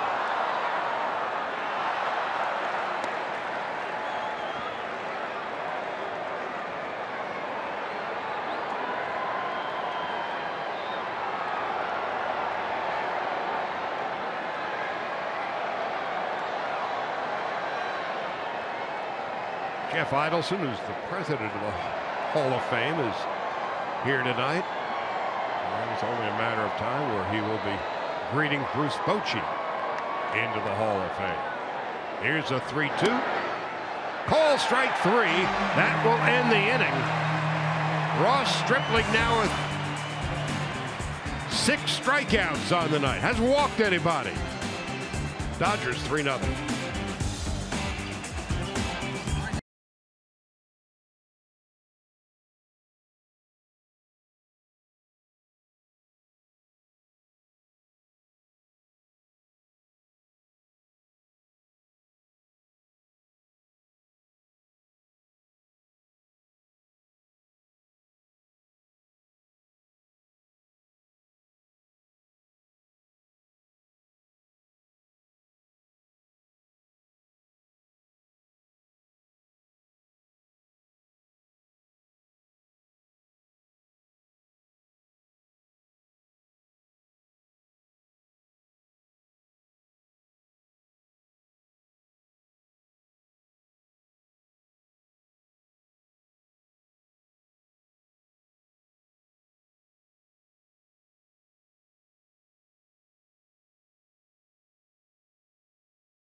to be on Father's Day with your pops than here at Dodger Stadium, and a lot of stuff going on here. Here's the ball that they're going to be giving out, you guys, because you can come with your dad and the entire family after the game, can play catch with your dad on the field. You have to bring your own glove, but the Dodgers are providing these balls. There's also a money clip being given, a security benefit. The first 40,000 fans are going to be able to get that money clip. Come and enjoy a beautiful day. It's always going to be a beautiful day at Dodger Stadium. Come and enjoy a beautiful day here with Dad on Father's Day on Sunday, and then the entire family is able to play catch with Pops on the field, guys. So the Dodgers are going to give away the money clip. The money is up to you. That's right. Put in it what you want. Yasmani Grandal will lead it off. There's nothing cooler, though, than playing catch with your dad on the outfield grass. Talk about a field of dreams. Pierce Johnson just called up today, now on in relief for the Giants. He'll be facing Grandal, Puig, and Logan Forsythe. He was sent out, made just a couple of appearances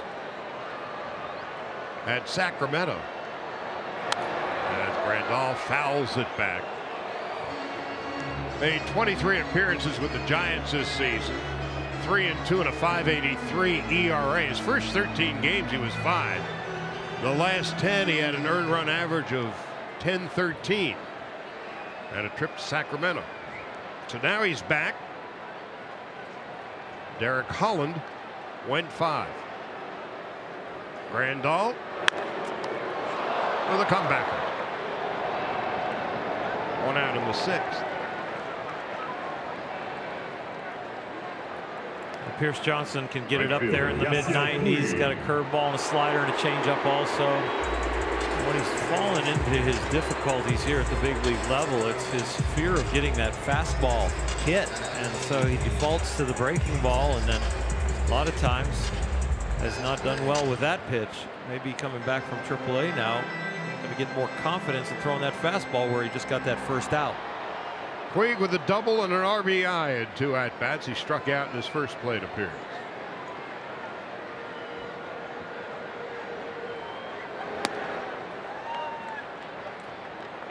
Outside, 1 ball and no strikes to Yasiel Puig with Logan Forsythe on deck.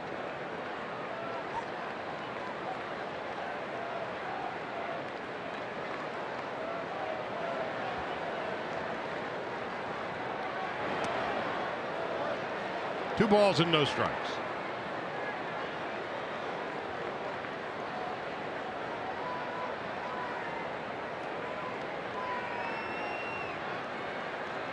Puig hosted his annual Wild Horse poker fundraiser last night. 3 balls and no strikes. I'm surprised you were not there hustling somebody. I was not there. We had another commitment for a charity, and it was fantastic, but I heard it was a very successful night for Yasiel and his cause. 3-0. The Yasiel Puig and the Dodgers a 3-0 lead.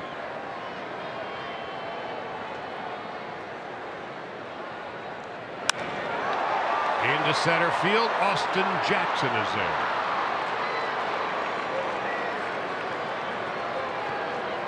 Second baseman Logan Forsythe. 2 out. Forsythe has doubled and popped out.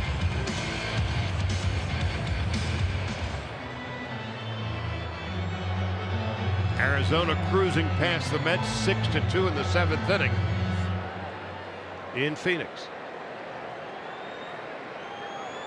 Rockies routed the Rangers 9-5 deep in the heart of Texas. And the Padres beat the Braves in Atlanta 9-3.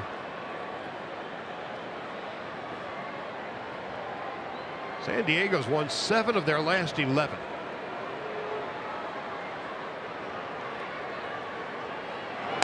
In that game, Freddie Galvis went 5 for 5.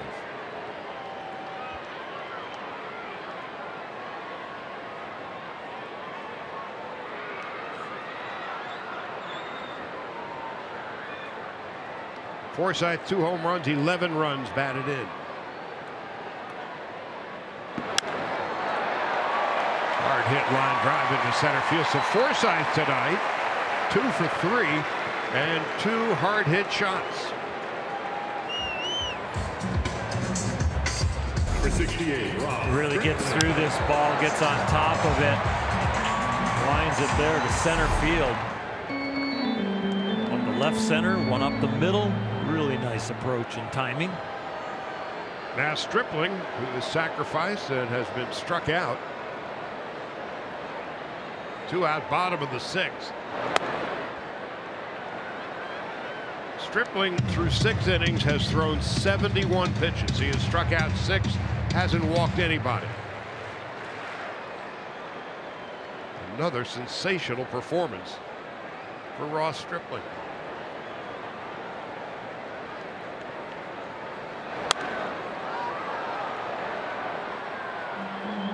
We're about a month away from the All-Star game. He is in the running. If not Stripling, then who? Yeah, he is definitely in the running. He has been incredible.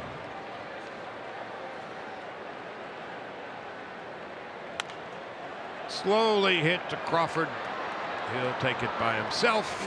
That will end the inning. The runs and a hit will go to the 7th. Stripling and the Dodgers 3-0.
Choose Nissan today for great offers on our most exciting lineup ever.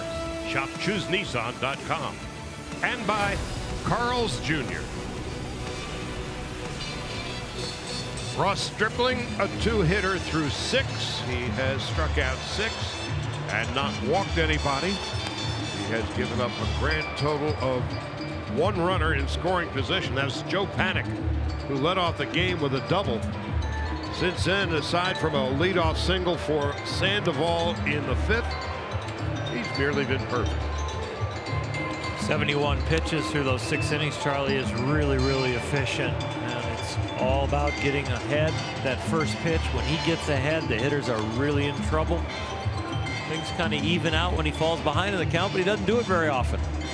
He's faced 20 batters tonight. 13 first pitch strikes. Of the 71 pitches he's thrown, 49 of them for strikes. He has struck out 6. He has had 8 0-2 counts and 3 3-ball counts. If you go back 5 starts with Ross Stripling, he hasn't given up a run other than 3 solo shots. He hasn't given up a regular run that's not a home run, like a man on second and a base hit. 5 starts and only 3 solo shots. 47 strikeouts and 2 walks in those last 5+ starts, as McCutchen, who's 0 for 2 tonight, falls behind 0-1.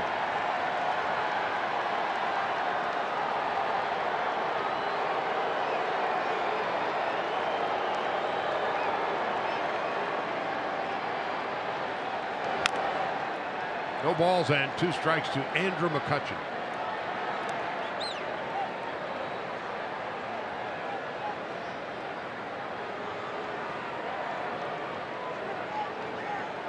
That's a fellow who was sorely missed in Pittsburgh.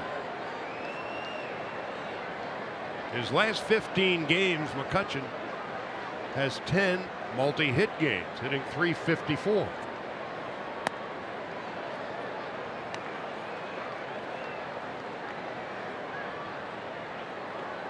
With 20 doubles, he is tied for the National League lead.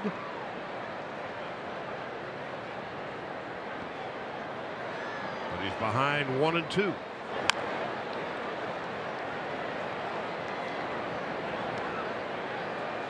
This is not a place where he's hit particularly well.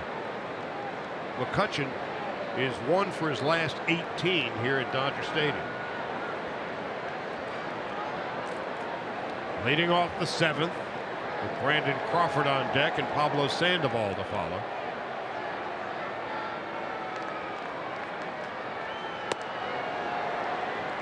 Two and 2.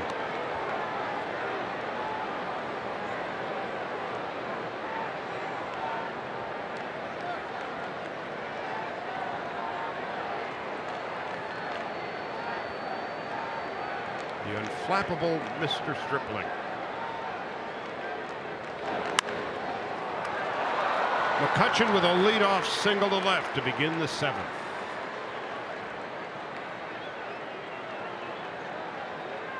Shortstop Brandon Crawford. As him out in front, gets the ground ball on the changeup to a right-hander. Does exactly what he wants. Always good to get some contact right there. You don't want to have to keep throwing another good pitch. Get the ball hit weakly in fair territory. Usually works out.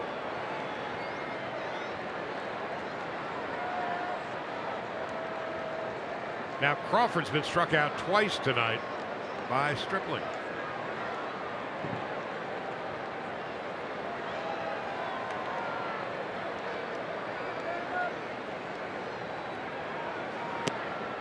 Stripling to this point has allowed the Dodger bullpen to sit back and relax and enjoy the show.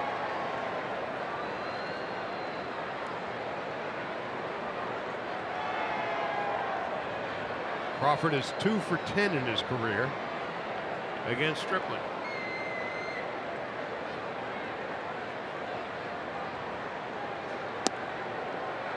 Including having been struck out twice tonight.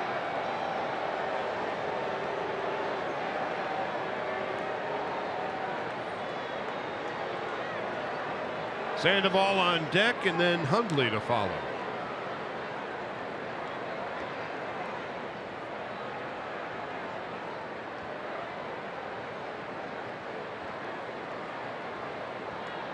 Crawford hitting .325.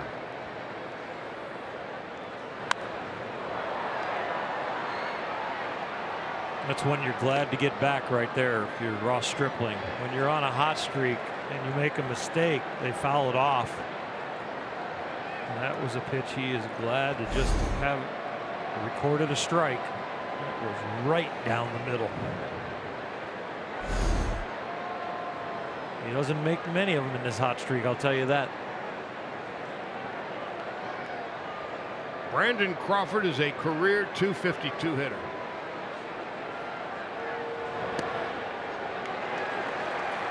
And now he's hitting .325.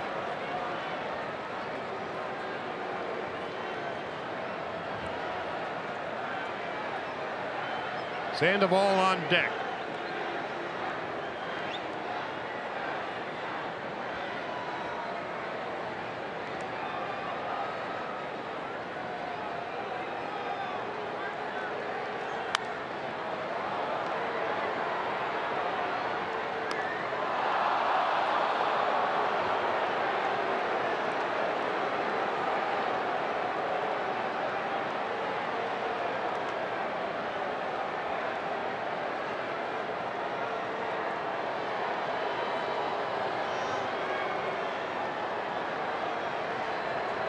McCutchen has stolen 4 out of 5 this year.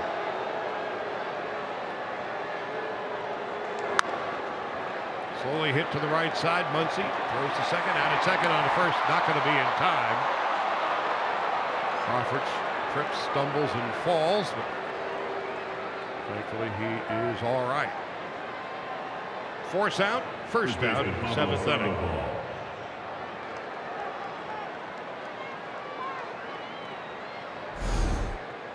Looks like there's a little contact down there. You know, Ross is on top of the bag there for that double play instead of on the inside. It's a little knee to his back.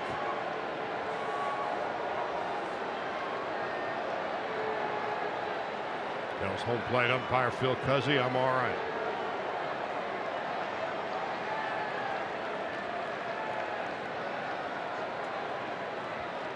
Sandoval has singled and bounced out.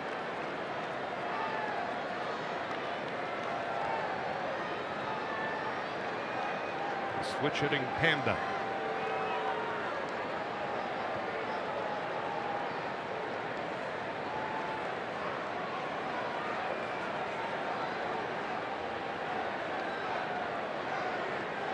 Starting at first base tonight. He's actually played a little second base this year.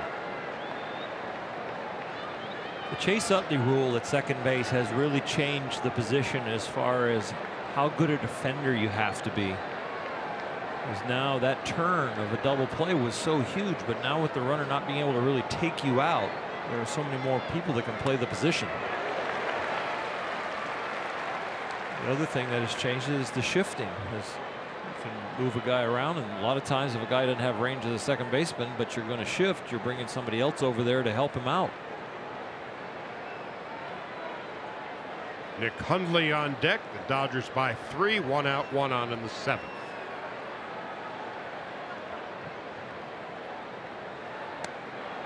There's a strike. Breaking ball, 1-2.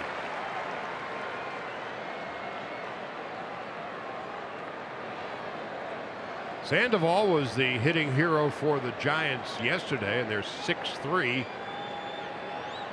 16-inning win in Miami. Last 15 games, he's hitting .333.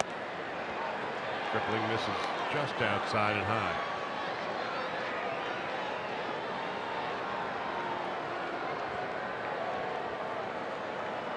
Sandoval 13 hits in his last 35 at-bats against right-handed pitching.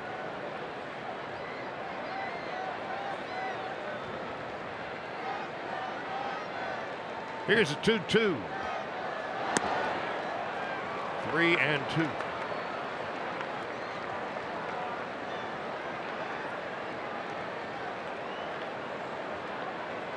Nick Hundley on deck. Well, Stripling bumping up against that 90 pitch mark. He's been through that. He's been as high as 105 as we see Josh Fields warming. 3-2 with 1 out. Sandoval slaps one to left and deep. Kemp back, gone. Home run. Pablo Sandoval, his 5th home run of the year. Giants get right back into it. Dodgers 3 and the Giants 2. That was a very awkward swing to hit a home run. He must have had just enough left to flick it with his wrist. And that will be the last pitch of the night for Ross Stripling. Got some good backspin on that. Had 2 hands on the bat when he made contact, but just enough bat speed left in that swing before the power would have been gone. Just crawls out of here. Ross Stripling exits stage left and gets a nice ovation for his work tonight, giving up 2 runs and 4 hits in 6 1/3. Josh Fields on his way in when we come back.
in the third, 2 runs and 4 hits. Gave up the home run to Pablo Sandoval on his 89th and final pitch. Now here's Josh Fields. Josh pitched on Wednesday against Texas. A nice solid inning with a strikeout in there. Ross Stripling has now gone 7 starts, and the maximum he's given up in any start is 2 earned runs. That was a Who's In, Who's Out brought to you by In-N-Out. They pay good money for that. I love In-N-Out Burger. That was my reward if I won a home game. On the way home, we stopped at In-N-Out. They paid even better money for that. Nick Hundley. No balls and a strike. 1 out, 7th inning. Dodgers 3 and the Giants 2. Dodgers since May 17th, when they've gone 19 and 6. Hundley, slow roller foul. It made me a very popular dad, Charlie, when we win a home game and you're taking the kids to In-N-Out. Might not even be a bad Father's Day meal after you come to the game on Sunday on the way home. Dodgers win on Sunday, you get your money clip, and then you go to In-N-Out. They're not paying that much. Yeah, but I want people to come out here on Father's Day, because I used to wait for my dad to get home from work when I was like 8 through about 12 years old to get the chalk on the sidewalk, make home plate, and I made a rubber, and all of a sudden I'm pitching to my dad and he's loosening up his tie. Didn't even go in the house. Loosened up the tie and grabbed the glove and came out to the sidewalk. Hundley down on strikes. And there's 2 gone.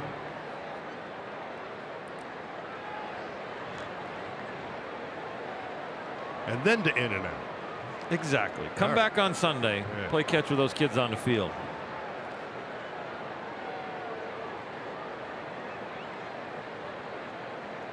Two gone, and Mac Williamson coming up. He is 0 for 2. He is 0 for 3. Drifting back is Kike Hernandez. Going to do it. Fields comes in, faces 2 batters, and retires them quickly. At the 7th inning stretch, Dodgers 3 and the Giants 2. Ladies and gentlemen.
The 2017 NLCS. If you're one of the first 40,000 fans in attendance on June 26th when the Dodgers host the Cubs, you can have a bobblehead representing his pennant-clinching victory.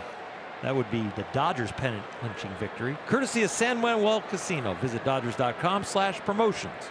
Chris Taylor to lead it off, and Taylor, for one, is happy that Derek Holland's out of the game.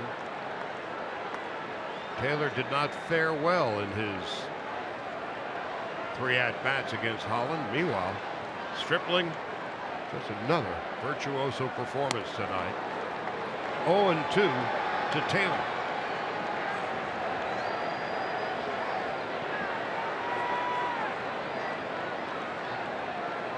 Dodgers a 3-2 lead. And if the Dodger bullpen can keep the Giants from the door, Stripling will be 6-1 when the night is done. Pablo Sandoval, last pitch that Stripling would throw, and a 2-run home run into the Dodger bullpen. The only runs of the game for the Giants to this point. Here's Johnson on 0-2. Taylor takes outside, 1 ball and 2 strikes.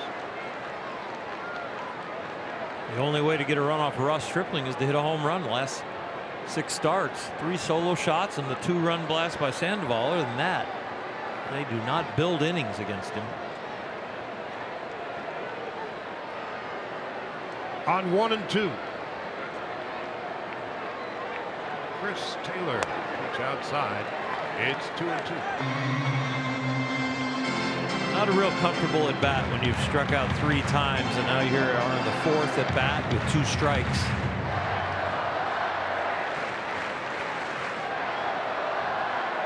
Stripling leading off the bottom of the 7th.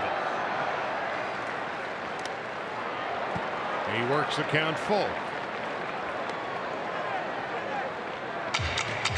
One other note as you take a look at Kike Hernandez about Ross Stripling. In this period of time since the 17th of May, when the Dodgers have gone 19-6, Stripling is the only Dodger starter to pitch into the 7th inning. 3rd time in that span. So it's been the power and the bullpen that has led the Dodger charge. The 3-2, outside ball 4. Leadoff walk for Chris Taylor in the 7th. Number 14, Kike Hernandez. Now Kike Hernandez.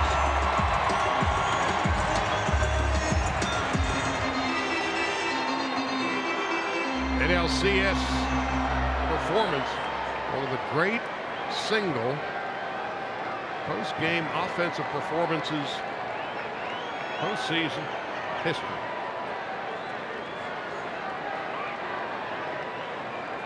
Kike tonight, a home run, a walk, and a ground out.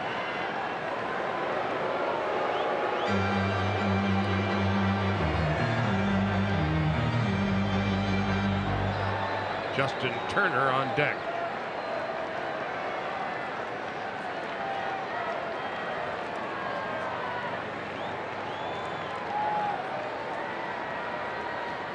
Hernandez, his 9th home run of the year back in the 1st inning.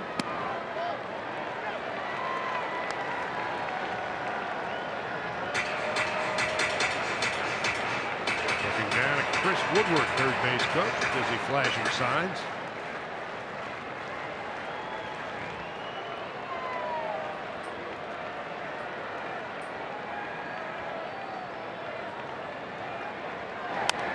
Got under it.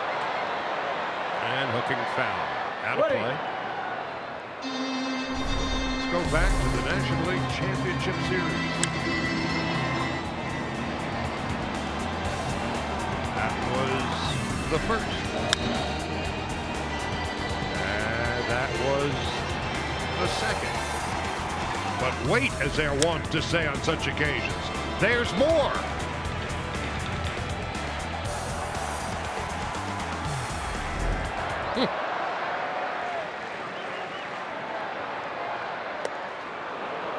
Now it's 1-2.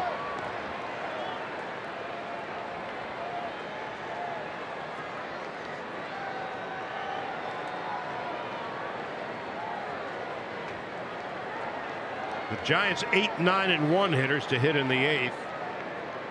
Austin Jackson and a pinch hitter, and then the top of the order, Joe Paddock.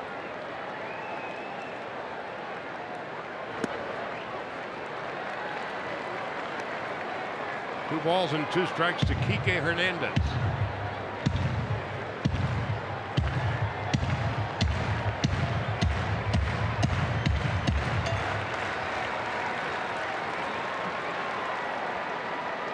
Bumgarner and Wood, tomorrow's starters. First pitch at 5:15.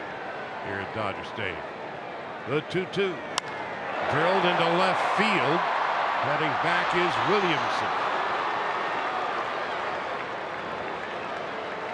First out of the 7th. Dodgers trying to get back a little momentum here. That 2 runs that they got in the 7th. Dodgers trying to answer right there. And if PK elevates that ball a little bit, they do answer back with a 2-run shot.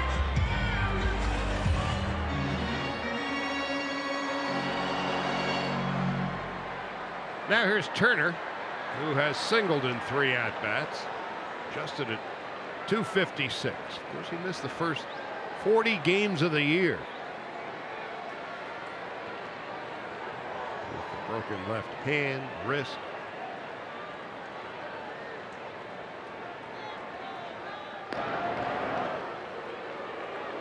Turner has 3 stolen bases this year, but he's been caught 5 times. Pierce Johnson just recalled today in his 2nd inning of relief. Giant bullpen is now beginning to go to work as Turner takes inside. Will Smith, the lefty, is going to start tossing.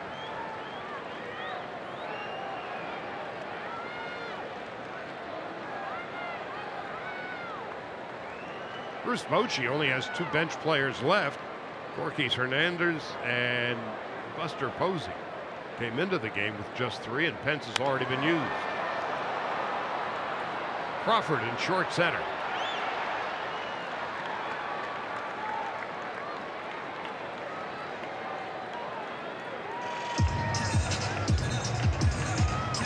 Number 27. Great managers of all time.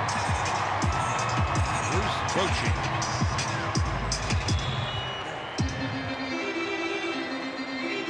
After managing the Padres from 1995 through 2006,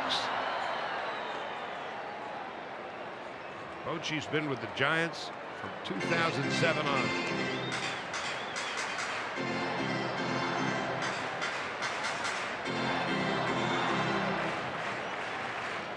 Led the Giants to 3 World Series titles.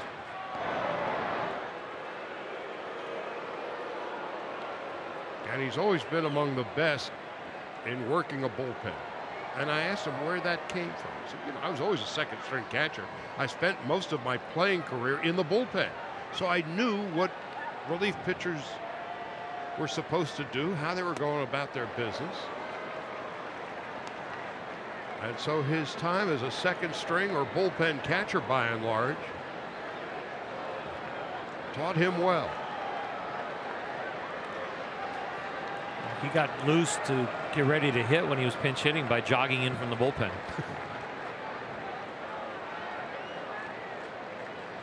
Kemp on 1-0 takes inside. 2 balls and no strikes.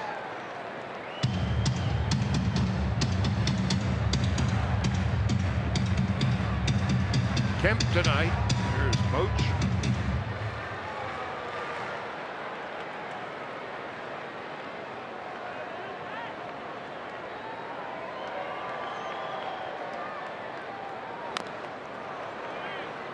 Two balls and 1 strike.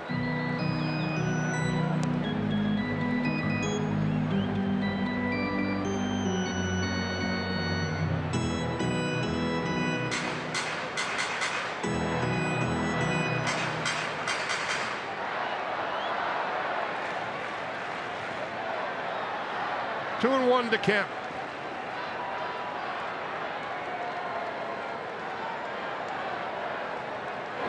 Drilled to left, but Williamson is there.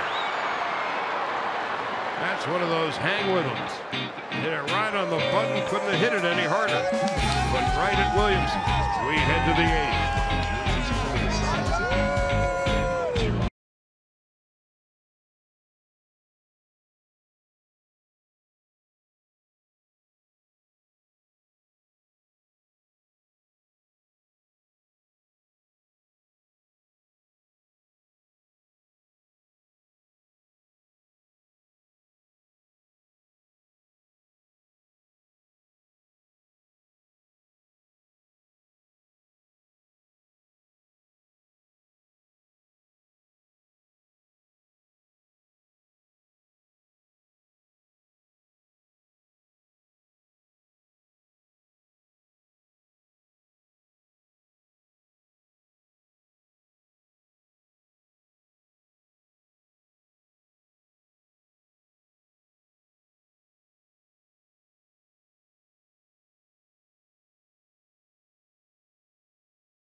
by Kona Brewing Company, and it is the error in center field that is the difference in this game. Ball was hit out there. It turned into a 3-base error, and then Yasiel Puig not only picked him up with a sacrifice fly, no, a double in the gap. And it's a one-run game, and Austin Jackson, the aforementioned, leads it off. Fly to center, bounce to third. Josh Fields. First pitch of the 8th is a strike, and it's 0-1.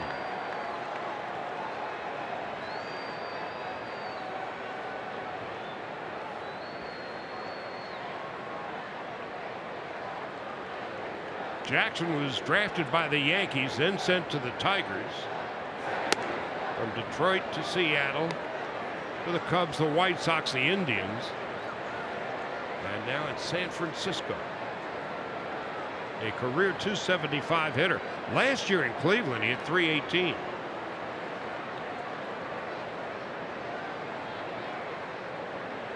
Buster Posey on deck to pinch hit.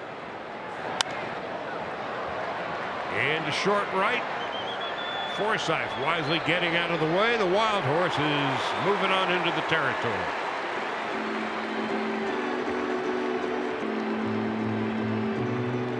Pitch hitter number 28, Buster Posey. Puig does not scream, got it, got it, got it. He whistles. He has an ear and glass piercing whistle that you can hear in Pasadena. So if a Wild Horse is whistling, you best get out of the way. Buster Posey. Pinch hitting for Pierce Johnson. Well, they played 16 innings in Miami yesterday. 4 hours and 49 minutes, and then a nearly 6-hour flight. So Posey getting most of the night off.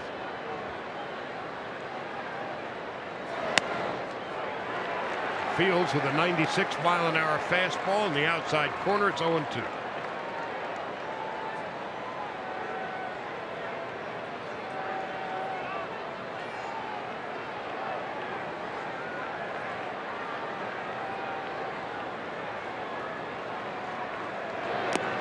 Outside.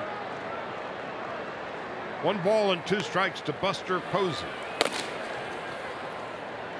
Kenley Jansen and Scott Alexander kicking out the jams. Posey's bat has been quiet lately, 5 for his last 22.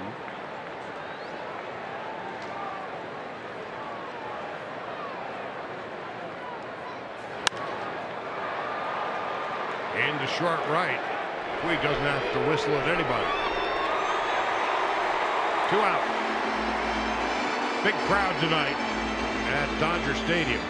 53,433. 4th sellout of the year.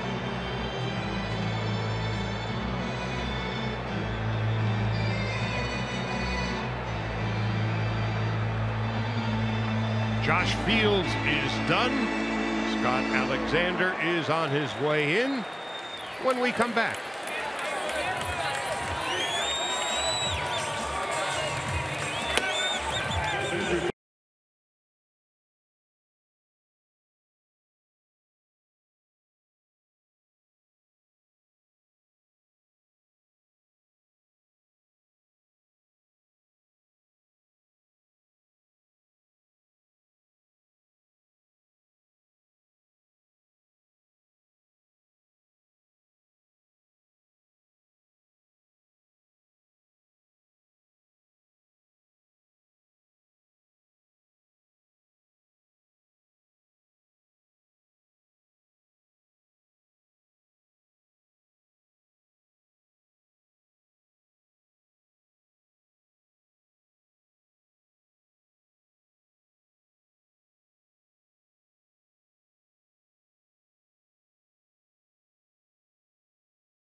Dodger calendar.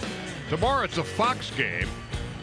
Madison Bumgarner and Alex Wood. On Sunday afternoon, Chris Stratton and Caleb Ferguson.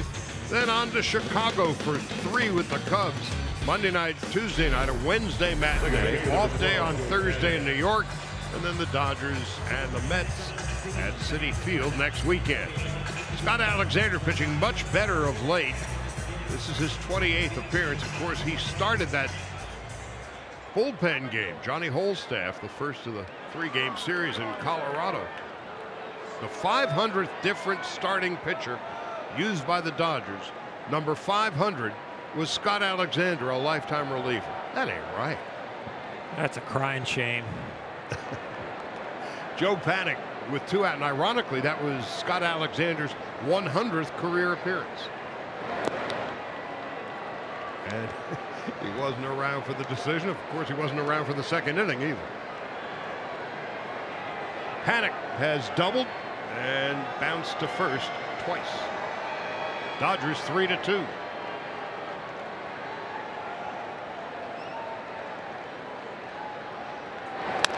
Comebacker.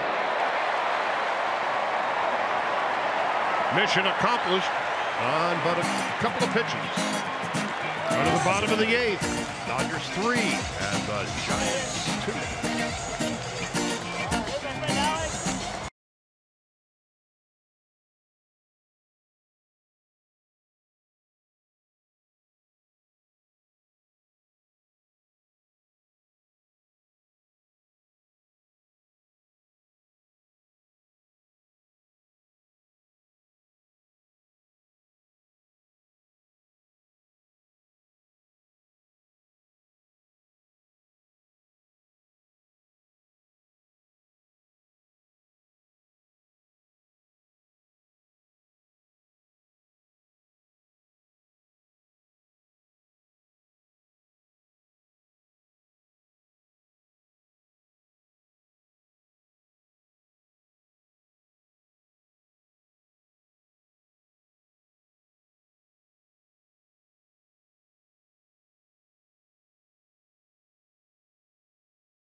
Jot it down with notes. We send it back to the studio for a preview of Access Sportsnet Dodgers, brought to you by your Southern California Ford dealers.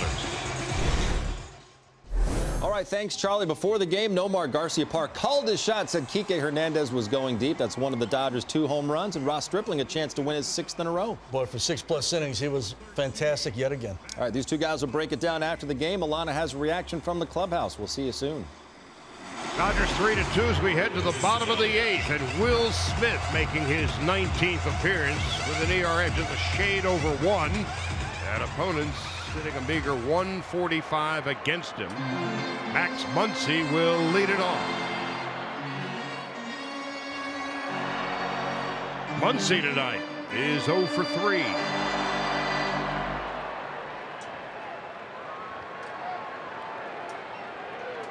Muncy has reached base in every game this month, except tonight.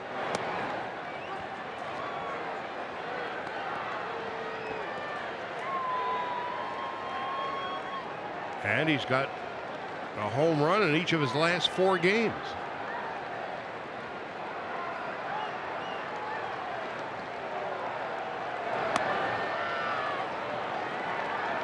Oh, 2 to Max Muncy. With Yasmani Grandal on deck and Yasiel Puig to follow.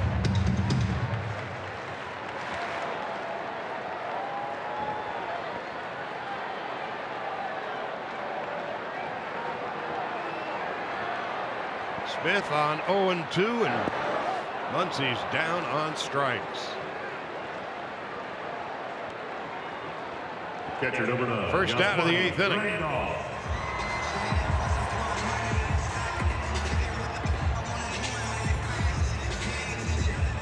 Grandal 0 for 3 and a run scored.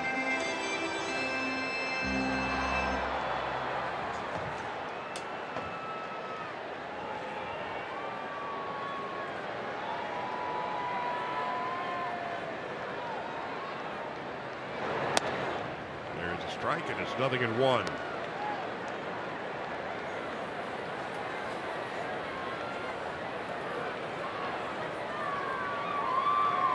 Smith has held the opposition scoreless in 16 of his 18 appearances this year. Opponents hitting 145. Right-handed hitters are hitting just 083 against him. 1-2 to Grandal.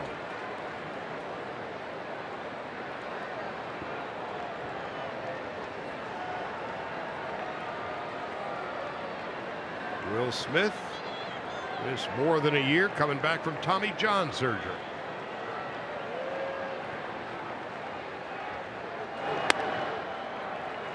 Two balls and 2 strikes.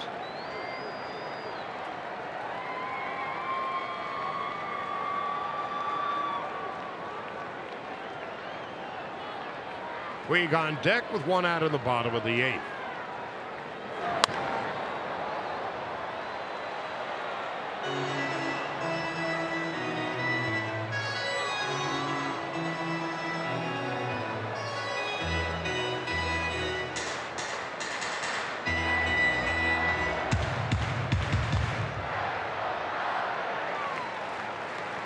The Giants will have their 2, 3, and 4 hitters to bat in the 9th. Hanson, McCutcheon, and Crawford. And Kenley Jansen is warm and getting ready.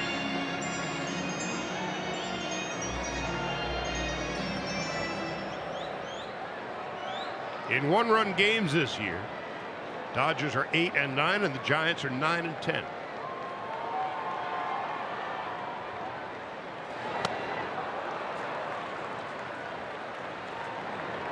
Two strikeouts in a row for Smith, and here comes Puig. Right field. Just gets a fastball by him. Right-handers just haven't hit a lick against Smith all year.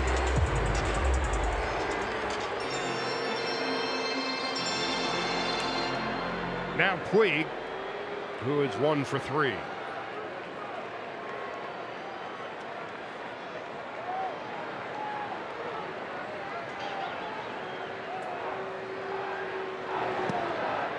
Inside, 1 ball, no strikes.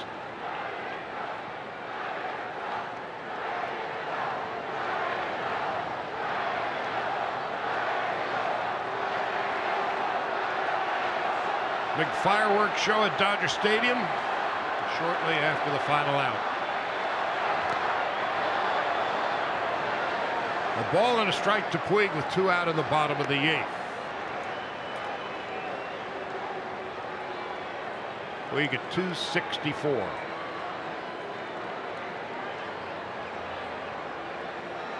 A night in which Ross Stripling was great again. 6 1/3, 2 runs, 4 hits, and 2 solo home runs. 1 for Hernandez, 1 for Kemp. As Kemp takes in, or rather, Puig takes inside. 2-1.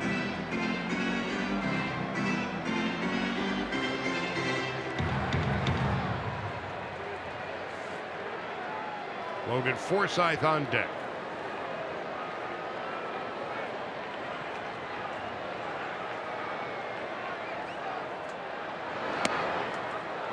Just outside, 3-1. 9th inning in Phoenix. The Diamondbacks beating up on the Mets 7-2.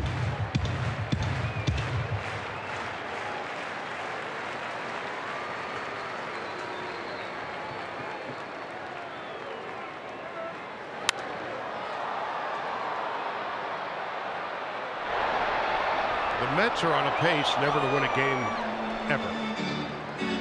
Okay. They have lost 9 of their last 10. The bottom is just completely dropping out on them. Trailing 7-2 tonight. They're not even losing close ones.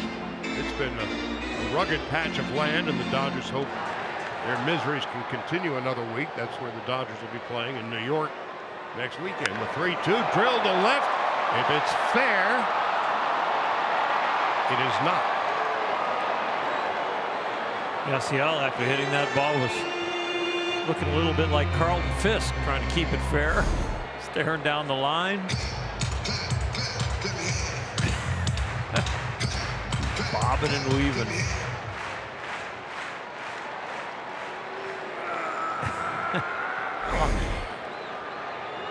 Three and 2. No such histrionics this time. Sandoval made it look easy and graceful. Nothing across. Last licks. Kenley Jansen on his way in search of his 16th save of the year.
Search of his 16th save of the year, and after the first couple of weeks in April, he has been nothing but Kenley Jansen. Well, no better night to get a save than Kenley Jansen bobblehead night, the Calrissian bobblehead on Star Wars night here. Fans anticipating and excited about the fireworks show here in a little bit, and Kenley is going to try and get him to it with 3 quick outs. 13 saves in a row for Jansen. Jansen facing Hansen in the 9th. Switch hitting third baseman is 0 for 3 tonight. Dodgers 3-2. No balls and a strike. McCutchen on deck. Brandon Crawford to follow.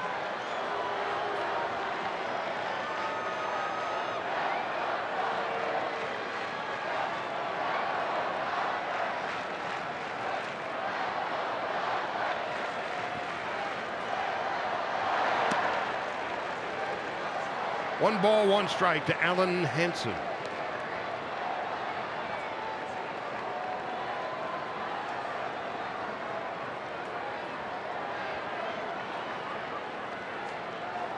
Three runs, 6 hits for the Dodgers, 2 runs and 4 for the Giants. Now it's 2-1. Kenley's cutter is a little bigger tonight. He's going to have to adjust to that. He actually threw one there on the first pitch that Yasmani had a tough time catching, just deflected it.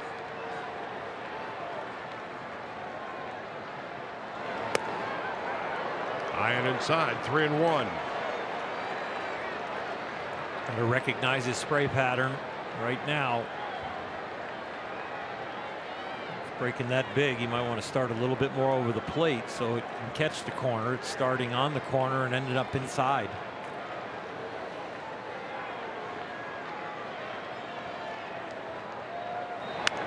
Popped up.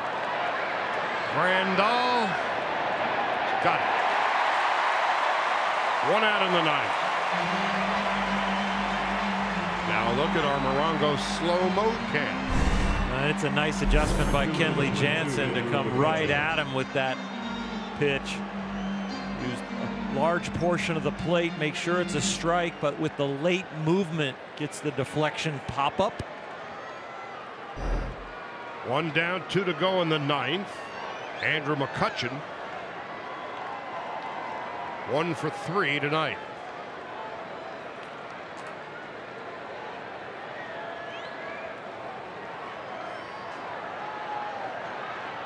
McCutcheon just 1 for 3. He's only faced Jansen 3 times in his career. Has bounced out, flied out, and singled to left.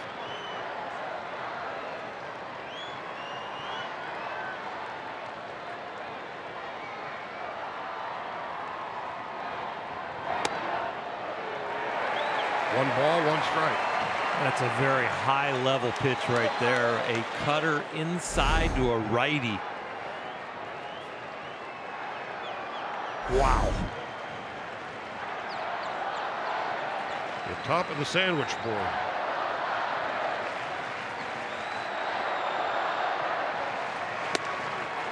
Two and 1.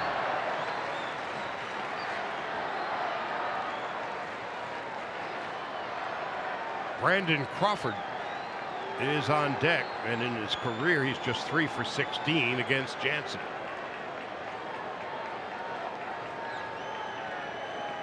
One out, 9th inning, a 1-run Dodger lead. Now 2-2.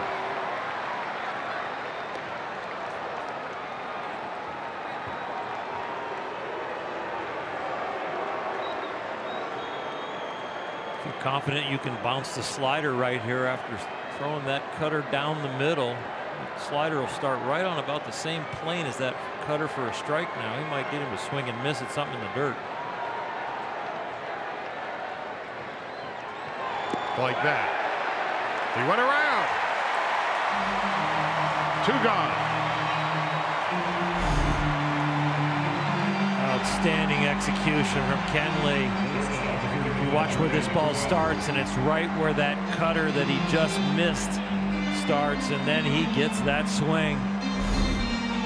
He was in swing mode, make it look like the last one that was juicy for him, and then take it away. Hello, I must be going. Now Crawford, the Dodgers are now away.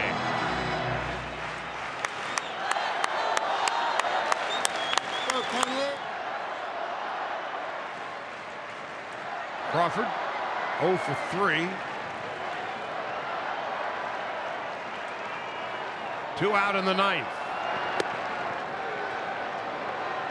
1 ball, no strikes.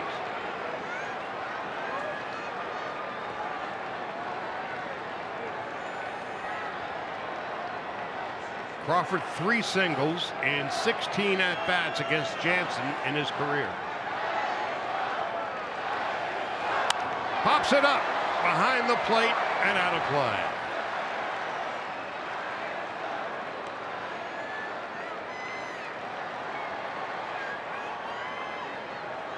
Two out in the 9th.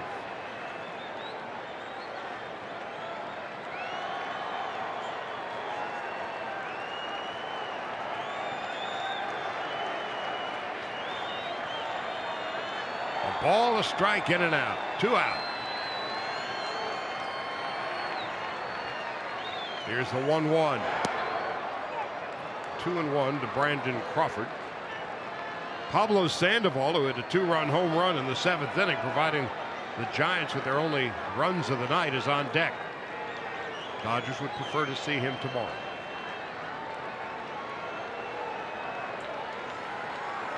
Two and 1. Now 3-1. Tension in every pitch with a 1-run lead. This is what closers live for.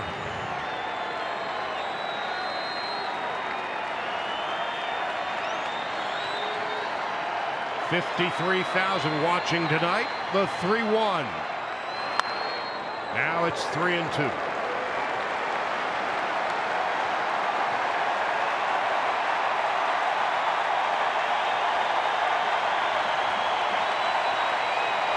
The noise and a feeling like it was the World Series again for Kenley with this sellout crowd to their feet.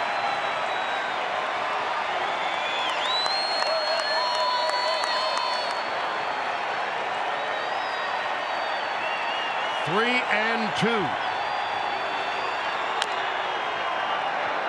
Chopper to Forsythe. He'll throw him out. And for the first time this season, the Dodgers are 4 games over 500. They've won 4 in a row, 10 of their last 13 and 20 of their last 26, edging the Giants tonight 3-2. 3 runs, 6 hits for the Dodgers, 2 runs, 4 hits for the Giants. Lexus player of the game, Ross Stripling, who improves his record to 6-1 in 6 1/3, 2 runs, 4 hits, 6 strikeouts, and didn't walk anybody. Dodgers improved their record to 36-32. For Oral Hershiser and Alana Rizzo, I'm Charlie Snyder saying good night and goodbye from Dodger Stadium in Los Angeles. Now stay tuned for Access Sportsnet Dodgers, brought to you by your Southern California Ford dealer.